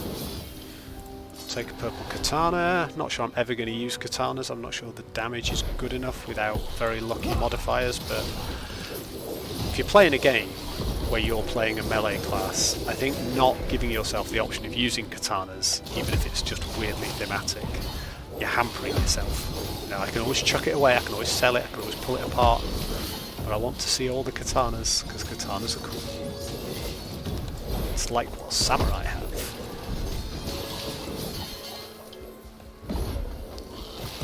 One-shot chest. Right, everything attack him, please. I want him dead. Whoa there, buddy. Him and his friend are pretty tough. Well, they dish out damage anyway, they're not that tough. Die pretty easily, but they dish out damage. See, I said I'd get cocky, didn't I? And actually, I don't know if this is just the luck of the draw in terms of the modifiers we've got rolling at the moment and the particular mobs we've got and the resists we've got. I mean, they look like they're doing necrotic damage, but I'm way over capped on necrotic resist now. Or whether that little bit of corruption has just made a difference, you know, just tipping the balance in terms of me still being under-leveled, and now I've got corruption to deal with on top of that. But it does just feel like everything is a little bit less certain. Which does mean if we're then going to try and do the boss, we're really pushing for it. So we're going to try and do the boss however many levels under, with some corruption added. Oh, I didn't realise I was back on full health. I was trying to pick that health potion up. Right, what are we doing? We're destroying the Soul Spire. Well, given that these things are absolutely slapping me... Oh, I see. Part of the reason they're slapping me with damage is I lost my Manifest Armour and I didn't realise.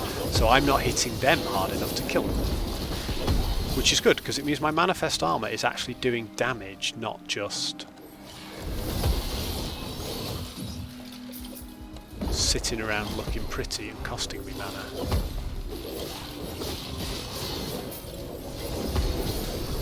There we go. Smash it.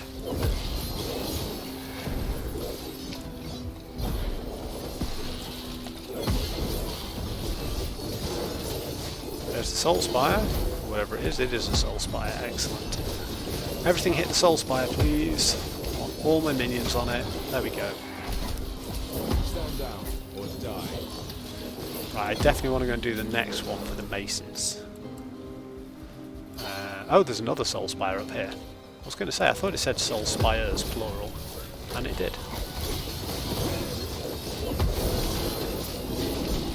I could only see one on the map, so as we came up here, I thought maybe I'd just misread it, but no, there's another one here.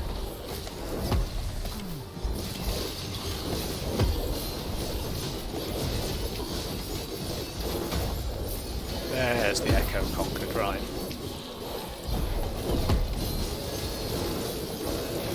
Wow, you see, once you've got all your minions up, it's just easy games. So gold was it? No, it was shards.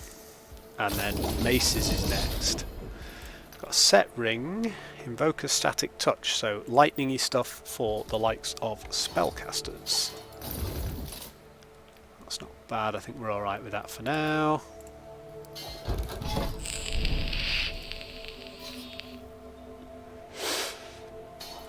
We're going to grab the rare maces in the frozen tunnels. We're halfway to 75, which is exactly where I want it to be tonight. And if we can finish tonight having cleared this monolith, hit 75, and taken down a Shade of Oribus and got some corruption, I'll be pretty pleased, because that's another mechanic I wanted to see and experiment with before we went into 1.0, and it's another one we can tick off the list now. Got there, done it, tried it. I want to do all of the other dungeons. There's 2 more dungeons that I haven't tried. And then we've at least seen all the end game content, even though we've not seen the high level versions of it and tried it in its most challenging form. We know what it is and what it offers. Everything hit this, please.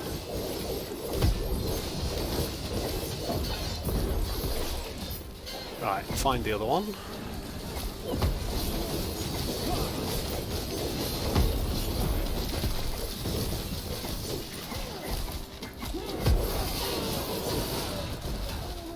God, I love this build. I say it every 10 seconds, but I do. Just fun to play. It dishes out damage, but it feels tanky. It's got good clear speed, if I can speak English. But it engages with stuff. It's got several skills rolling at once, not just a one button press, which I talked earlier in one of the streams about how I quite like a 1 or 2 button build for sort of ease and simplicity. But actually I'm finding when you made the build yourself, it's less of an issue. I find it challenging with other people's builds to be playing something that requires timing and understanding and so on, because I don't always learn the theory of it. I just spam my powerful abilities and watch cool stuff happen on screen. But I know exactly how this build works and what procs what, because I designed it. I just don't think I'll ever go back, other than something like Path of Exile, where I don't feel I'm capable of it, because I don't know the game well enough. And learning the game is a life's investment. For a game like this, I don't see me ever playing somebody else's build again. I think I'm a convert. I'm an action RPG convert to my own builds. Because they do what I want them to do, and therefore suit my playstyle. And my playstyle is definitely not everybody's. I like speed clearing. I like what most people like in action RPGs, which is feeling powerful. But I sort of like a build that can cope with a lot of different things. Single target bosses, as well as clear, and it's got enough survivability that I don't have to be the most strategic player, but it means I can do content where I do have to play strategically and dodge telegraphed attacks. And I want it all, basically. I'm greedy. But with this build, I really feel I've got there. And it's got a number of very different options. And I can customise some of those options based on the content I'm facing very easily. If I don't feel I've sort of made my best account, then we can switch our resists up, and we can switch our damage versus survivability very easily by a few tweaks.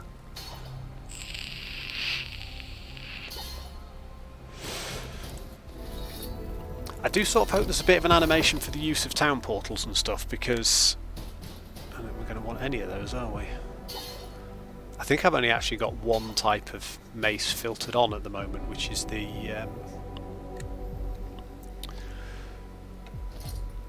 what is it? The Doomstar, because it's got good melee damage, but it's got a huge critical strike multiplier bonus, which really works with that last hit of Rive that we've set up to be guaranteed crit. Okay, time for a breath. We're going to try and do the boss of Reign of Dragons. We've done the Shade of Oribus, and it was, it was a far out +4 corruption Shade of Oribus. We're going to try and do the final boss in Reign of Dragons with 4 corruption. Never run a monolith with corruption before till we did those last couple of echoes, and they were slightly tougher. So this could be...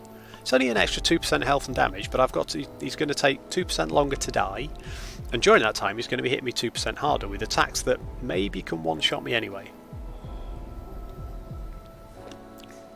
Because I am still only 74. Slay the Emperor of Corpses. This sounds pretty good. So after the dragons overcame the gods and usurped their role in history, eventually they got a taste of necrotic power and created their own reign of undead. So we need to slay the Emperor of Corpses. So maybe we're not fighting a dragon, maybe we fought the dragons earlier and now they've fallen to undeath. Or maybe it's a zombie dragon. Everyone loves a zombie dragon.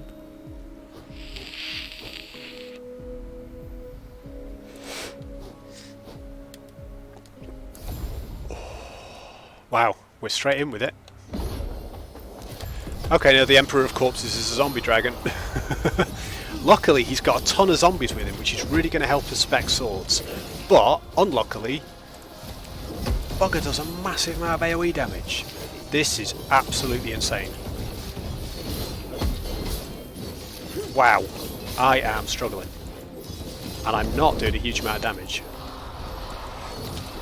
Whoa!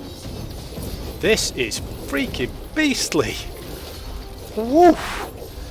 Right, necrotic damage from his horrific fire breath. And guess what? Oh no, my necrotic's great now. I overcapped my necrotic. Wow, even with my necrotic capped, he is way overpowered for me. So we lost corruption on that. We have stability, sorry. We haven't lost enough stability that we can't try that again. But I do think we want to be a higher level before we take him on again. And we're not far off 75, so I'm not planning on ending the stream for at least another 40 minutes. But before we do end the stream, I definitely want to get level 75. Because that's what I said at the start, was it'd be nice to get 75 and get somewhere near the boss. Well, if we can get 75 and have tried the boss at least once and have defeated a Shade of Oribus, and let's just see where we are with our skills. Our skills are slowly levelling up. I've respec'd them quite a lot, especially Ring of Shield, so you can see it's got less XP than most of the others. This is pretty good. I almost want to respec this again, because I am tempted to take 2 points out of here, so we can shove them in here and maybe here? I'm not sure. But we'll play around with the fine-tuning of this once we're pushing level 100, because then the XP will be big enough that they'll level up again more impressively. Oh, right, what have we got? So we've got helmets. Helmets and XP. Let's do helmets and XP, because then if the helmet one doesn't ding us, the XP one definitely will.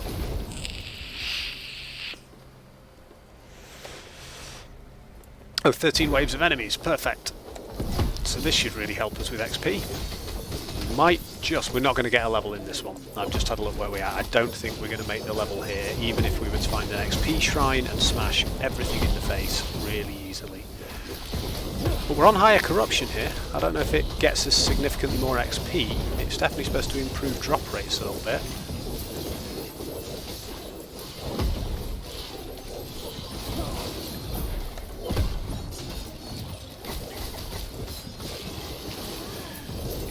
Wow, okay. I mean, we're not taking damage, that's fine, but that 2% extra health is noticeable. You know, it's just enough that it slows everything down. Although once we've leveled, we get an extra point in key stats and stuff, so we should be okay. in terms of balancing out DPS. Here's our extra XP shrine. Let's grab it before the thing is over.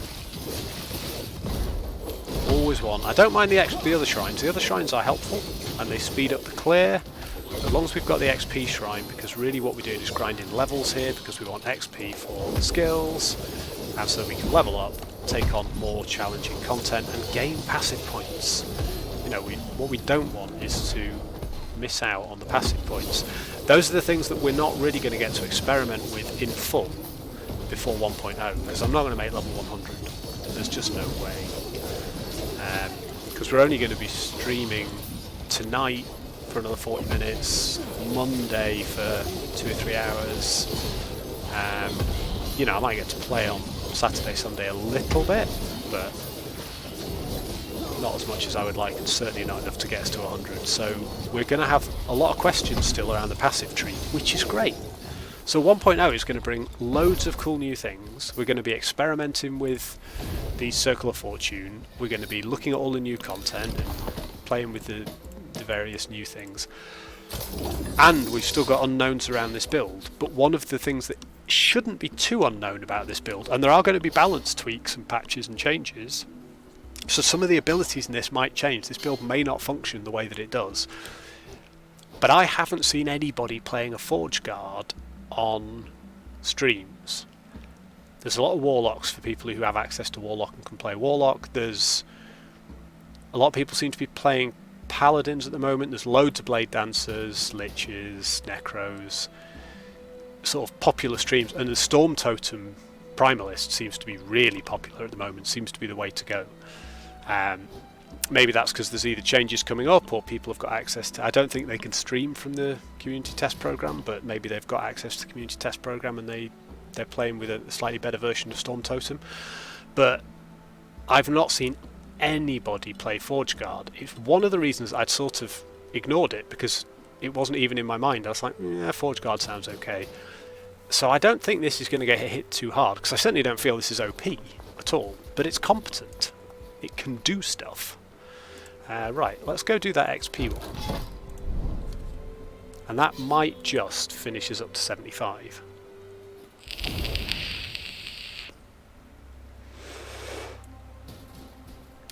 Particularly with the 3 XP tomes at the end. Oh, drops idols. That's actually slightly frustrating, because I think we're going to run out of inventory space if we're not careful. Also, there's crap on the ground, and that makes it quite difficult to see everything.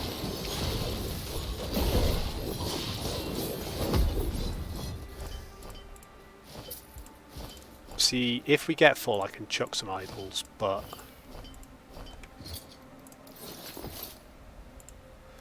I do kind of want to pick up most of them, because they're sort of useful for other builds. Like you never know what you're going to want, and occasionally I'll look at my resist and I'll go, oh, I need void, and for whatever reason I haven't picked up a lot of void resist ones or whatever it happens to be, and I just think, wish I'd picked up some more idols along the way, because at least I'd have some more choices about, you know, even if I do have a void resist one, you know, what if it's plus casting speed and I'm not casting anything? I'd rather have one that had some other options on it. So wherever possible, I'm just going to stash every idol I find as we go up through cycle 1. Whoop, don't explode on me. I don't think it's going to be enough to kill me, but I'm not willing to take that chance, because I absolutely want these. What is that? That is a 2-handed mace. Very nice, but not something I'm going for, so that's fine for now. We'll ignore.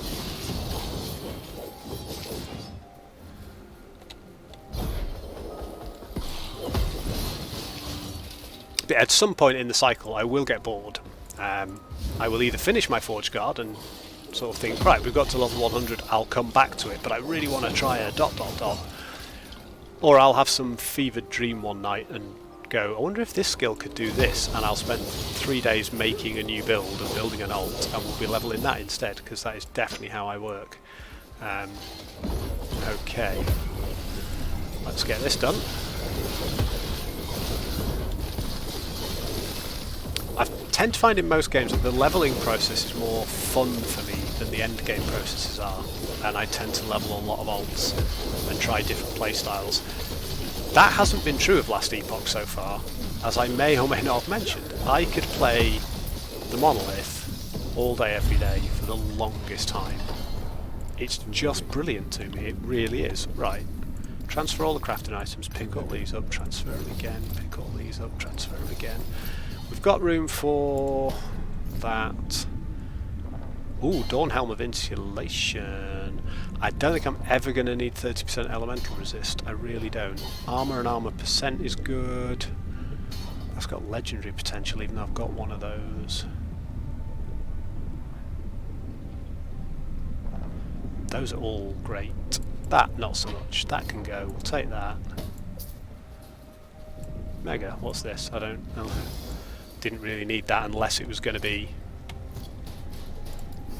Ooh, now, the question is, are these 3 experience tomes going to be enough to hit 75? And I don't think they are. I think from picking these up before, they don't give you very much. But let's see. 1, 2... Oh, they are. Ha ha! Look at that. Perfect. 75, all in one place. Grab the glyphs, transfer the glyphs, grab that. What is... Oh, it's a 3 long one. Well, easiest thing in the world here is we've got stuff we know we can ditch. So we'll go to idols, and we will drop that. I'm not even looking at them. That. We'll grab this idol, and we'll drop that. Well, that still doesn't... Oh, it must be a 4. Which is fine. We just go... You over there. Grab. What? How big is it? Oh, we need to put that up. There we go. Chance to bleed on hit, damage reflected, minion damage reflected. Okay. That's interesting. Bleed duration and fire penetration with melee attacks. Now, bleed duration wouldn't have bothered me. Interestingly, that's a level 76 shield, but we have got a couple of bits of gear now, including these, the Dawn Helms, which require level 75. So we can now equip Dawn Helms, and I've got another one of those in my inventory. We're not going to do it all now. What we are going to do is... Yet again, we're going to stash idols, so that one can go. That's a sparey one. Then we want a quick scan of these. Let's sort all this out. I've got another pair of those boots somewhere, and I don't think the ones here are as good. 108 to 117, 20% to 20%. Yeah, it's got 25%, 25%. That's just 100% better. Everything, every stat on it is better, and that doesn't have legendary potential. So we're flogging that, and we've got one of these skulls. So we're looking at... That's got legendary potential. 5 and 3, 8 and 2, 19, 29, 17, 1, 6. Yeah, the one with legendary potential is definitely better, so we'll sell that. We do not have a Siphon of Anguish because we got that from killing Oribus. Yeah, we did, because we are badasses, and we definitely don't have one of those. So we know we're flogging those two. So we've made like another 100k without really trying. We've also got another couple of idols in there I wasn't really paying attention to. And they are throwing attack, don't care. Bleed duration, fire penetration with melee attacks. Yes, I didn't put them in, and then I sorted them, and that's what's confused me. Exalted stuff. That dagger can go in that tab. That katana, I think, can. Particularly with crit strike chance. This build doesn't care about crit strike chance anywhere near as much as it cares about other stuff. Nor does it care about fizz res. That's a lightning damage one. This is a good one, except its increased poison damage is the big affix. If that wasn't a necrotic resist and ward retention base item, the 12 attunement would be nice, although I don't want the int. I need level 80 to put the Solarum helm on, which increases fire damage, gives you a decent chunk of endurance threshold. We'll keep all of these, but I don't think I'm going to use them. That one's lightning res with nothing else good. And that I don't think is good for me, especially not compared to this one here, which is also a Dawn Helm. That's 30% elemental res, that's 26, so technically this one is better. This comes with 75 armour and vit, this comes with vit and health. We'll put those both in there, we'll play with those later. Damage reflected to attackers, mana and increased armour. 22% increased armour is pretty good.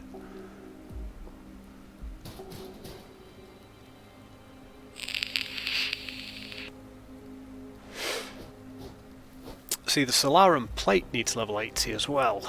That's like the highest level of base item. There's a couple of them. That requires 76, they require 80, and these helmets require 75. I think there's one more something that requires 80. But most other stuff we can now equip. So there's the Augury helm and the Solarum helm.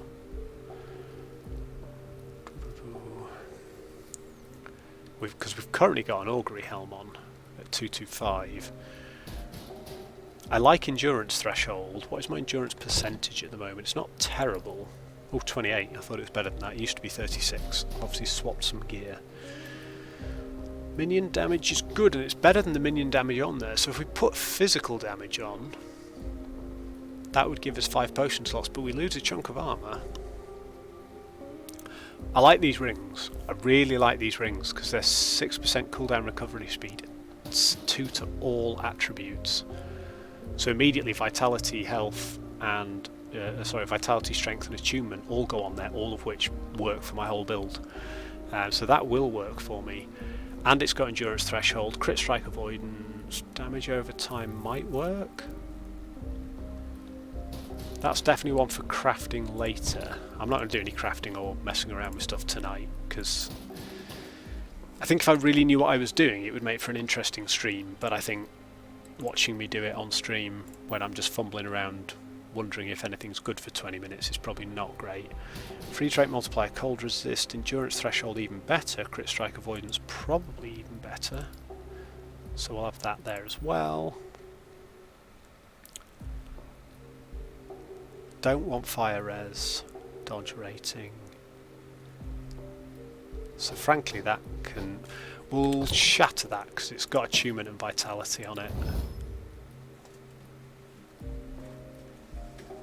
That one's got strength, but the one I've got has tier 6 vitality, which is pretty good, and that's got echo skill. 19% increased armour is quite brutal though, in terms of protecting that vitality. I mean, if it wasn't for that, I'd probably shatter that. But we might just be able to play around with that. That one I'm less fussed about. That's got int on it and fizz res, neither of which is particularly interesting to me. I don't want to use that, I've decided. Not quite for my build. That one's going to get sold, it's not even worth shattering. Health gained on block with a high block chance. Really good block effectiveness. 12% melee damage, which is not 55% physical damage, but it's not bad. And then poison and cold, neither of which are good for me at the moment. So we definitely want to hang on to that until we are level appropriate for those. And we got purple one of those over here, which I think has health on block. Yeah, health gained on block. I do like the 22% increased armour on that one. I do like bleed duration as well, because we're pushing into a slight bleed build later on. 17% armour plus 17 armour is all great, but it's lots and lots of suffixes just to replace really this one suffix of plus 44% armour that's already on the one I've got. That's pretty good. We'll see if we can't take a couple of shards off that. That I think is going to be relatively garbagey. Melee damage 19% fire damage, whereas that's got flat melee physical damage and increased attack speed. I mean, there's no way. If you look at it now, we do nearly 7,800 damage with this Doomstar. If we put this on, we're not far off halving it, so even crafting that is not going to get us too far. There's a few runes on there that I wouldn't mind. I'm not going to play with that. because I don't think there's enough forging potential on it to make it worth it. And we've completed the mini game of sort out all the crap that you picked up during play. Whoops. Yes. We failed the mini game. Whoosh. Take Wow. So where are we at? Right, we're at 10 past 8. So this is what we're going to do. What we wanted to do tonight was to do some more work in the Reign of Dragons monolith. Try and get stability up to max so that we could take on the boss. Try and get level 75. We did all of those things and we've tried the boss. Boss was tough. We were damaging him. I think he's possible at this level. I think I would have to be very skilled. I would have to not miss a beat. But I can definitely do him. It wasn't like we weren't scratching him at all. We were just taking way too much necrotic damage. But I'm not going to bash my face against him again and again and again. We're going to come back to him when we've made another couple of levels. Possibly by exploring this monolith a bit more. Maybe by doing another Shade of Oribus, because we have done a Shade of Oribus tonight, which I've never done before. So that's new. So what we're going to do until about 8:30, we've got 20 minutes left. I think it's time we do an arena run, because I think there is a level 75 arena. Or was it level 70 that we went in last time? Might have been the level 70 we did last night that we did manage to complete in the end. It was pretty tough.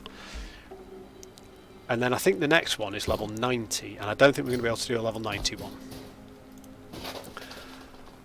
But we could certainly give the level 70 a go and get a bit more XP.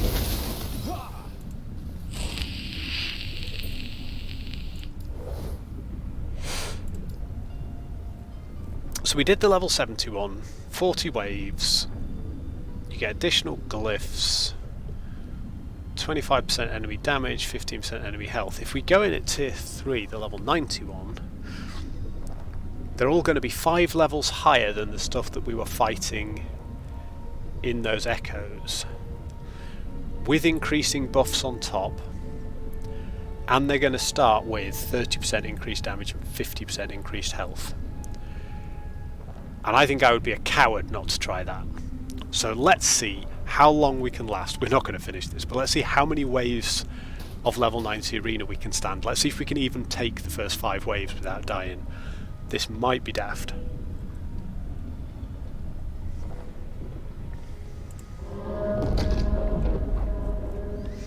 I don't like the picture of Lagon there. Right, if nothing else, we should gain a relatively decent chunk of XP for this. Oh yeah, they're tough, they're tough. Stand down or die.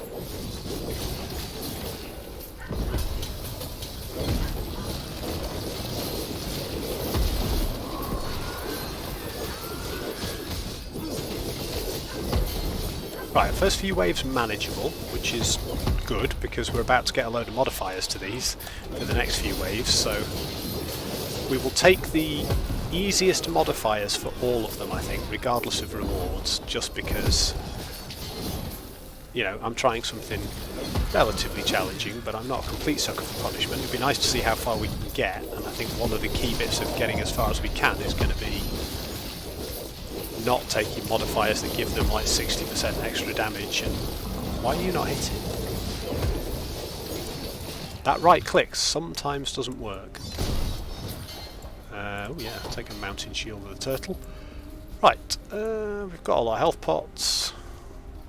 We never spec'd, did we? So we finished this, we're in here. I think... Oh, thank you, love. Wonderful. I think we will take a couple of points in here, which is going to scale me 50 points of armour per node, and it's going to allow us to go into here. Although maybe we take that later, after we start taking Smelter's Might. Let's see how Smelter's Might pans out for us. Right, continue. We're going to go again. Right, this is apparently a harder wave. So let's see quite how much harder. So the previous arena stuff we've done, the first time we did 50, we got killed in it. The second time we did 50, we had to because we hadn't finished it yet, and we did it at about level 67, something like that, and we walked the floor with it, unsurprisingly, although the boss got us pretty low.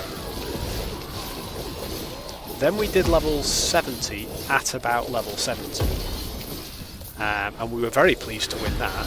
That didn't seem too difficult, but we're now woefully under-leveled for a level 90. So I think this is going to be asking quite a bit, but it will be a nice test for our build. Don't stand in the goo, even if it means taking your time. Right, that's the next lot done.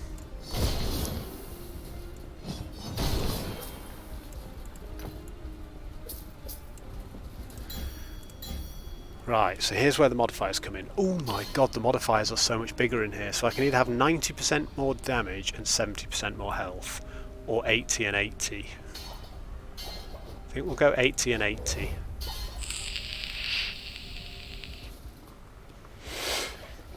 So wave 11 out of 40. Right, they're going to have way more health, and they're also going to absolutely slap for damage, so we're going to have to really work at this, especially the big ones like this guy, and maybe not stand in their telegraph attacks, because I think we're going to really feel those quite badly. Alright at the moment. What else is coming? The XP is racking up. Not that I could be stopping to look at XP too much, because these things are not easy.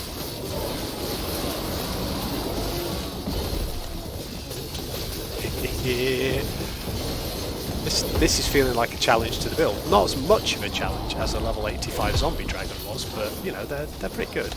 Let's have everything attack that, thank you very much. And then it'll die quite quickly, hopefully.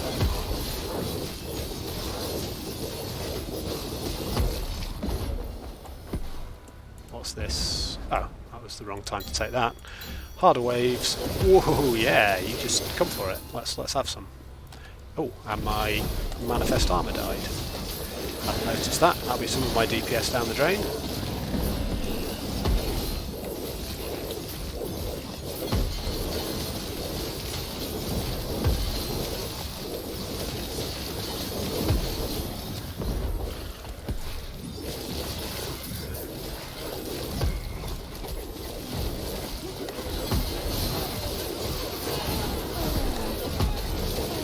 Alright, let's get everything attacking him, because they can be quite tanky.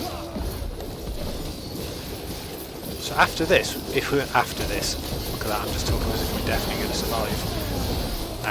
If we definitely make it through this, we'll have done 20 waves out of 40, so we'd be halfway there. Although we'd then be looking at getting even more buffs on stuff before we find the arena boss. Right, wave 20 complete, so we're halfway there. So for wave 30 onwards, 100% enemy damage and health, or 60%. We'll take 60%, thanks very much.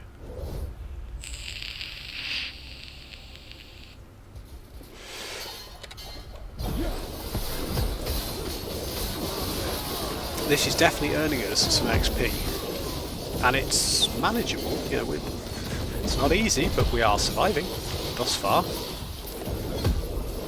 Ooh, don't stand in the goo. Like, the goo is going to be lethal at this point because they've just gained the 60% damage.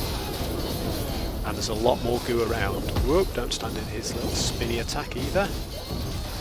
Cast another manifest armour because that one expired. Oh, do not stand in the thing that guy drops because that can be lethal anyway. Kill him.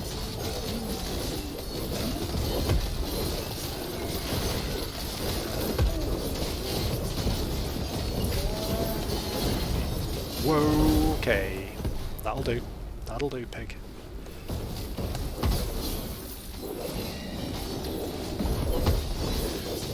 Oh, I thought we'd lost the manifest armour there, but we hadn't. However, we're really starting to feel this now, that this is now an actual challenge. 25 waves out of a possible 40. Right, we'll do one more hard wave, and then we'll be into the last 10, which I think takes place in a small circular arena, and I think if I remember rightly we get one wave of 5 followed by the boss, if that's right. Or do we get all the waves and then the boss? I can never remember. I've already done it twice before. We've lost the manifest armour again. Everything attack that.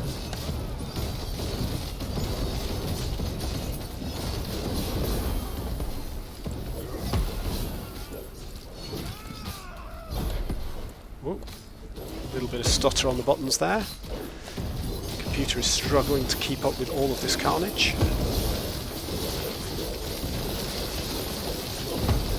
Nice. Get it going. Everything attack that. Look at that, even the big boys don't really survive with all their buffs.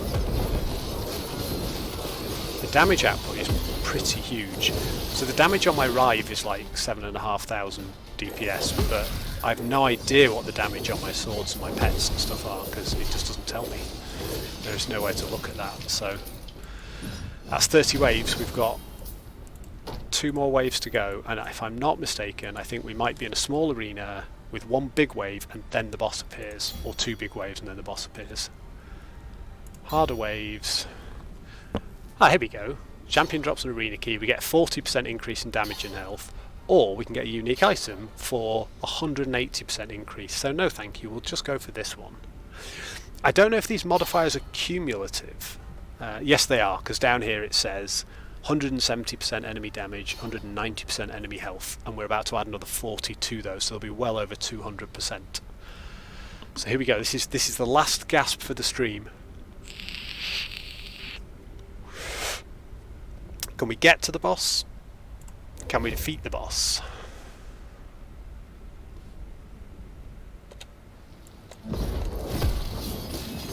Whoa, we haven't even got a manifest armour up. Wow, this is bad, this is bad. Yeah, okay, the extra damage has made all the difference. We still haven't got a manifest armour up. Summon it. Right, we definitely need the extra damage of the manifest armour. I can't believe I survived that.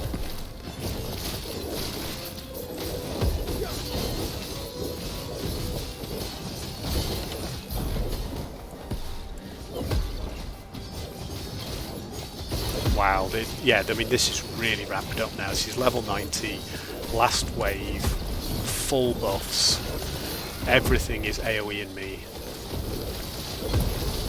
I don't think we're going to see the boss, and if we do, we're not going to see him for long.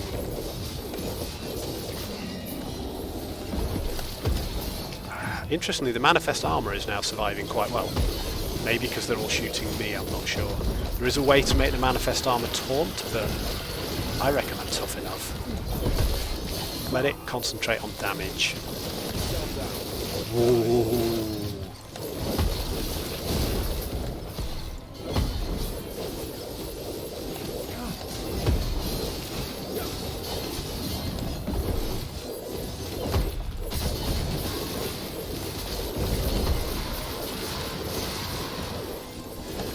Okay, they never seem to stop. This is pretty intense. Okay, we got to the boss. I'm not sure we're going to have him, but we got to him. At least I don't have to command my... Ooh, shit, there we go. Yeah, the boss was pretty beastly. But we got to him. Level 90, we got to the boss. It would have been nice to finish it and unlock it, but there you go. So we've gone from 71 to 75. We've gone right through the Reign of Dragons monolith, and we've challenged the boss. We did die, but we beat the Shade of Oribus. We've got a 4 corruption now on our monoliths, and we did the arena at level 90, and we got through all 35 waves right up to the boss, which I'm pretty pleased with. And we're not far off level 76 now after all that. We've not done any fiddling with gear particularly, although our armour is now up to the best part of 4K. So if we put our shields on, when they heal us, and we slap with our forward strike, we're at 4655, and we get another 60% on top of that 4600 when we get hit. So that armor's what kept us alive in a level 90 at level 75. Thank you all so much for hanging out again. Thank you, Grace, for the for the follow. Really appreciate that.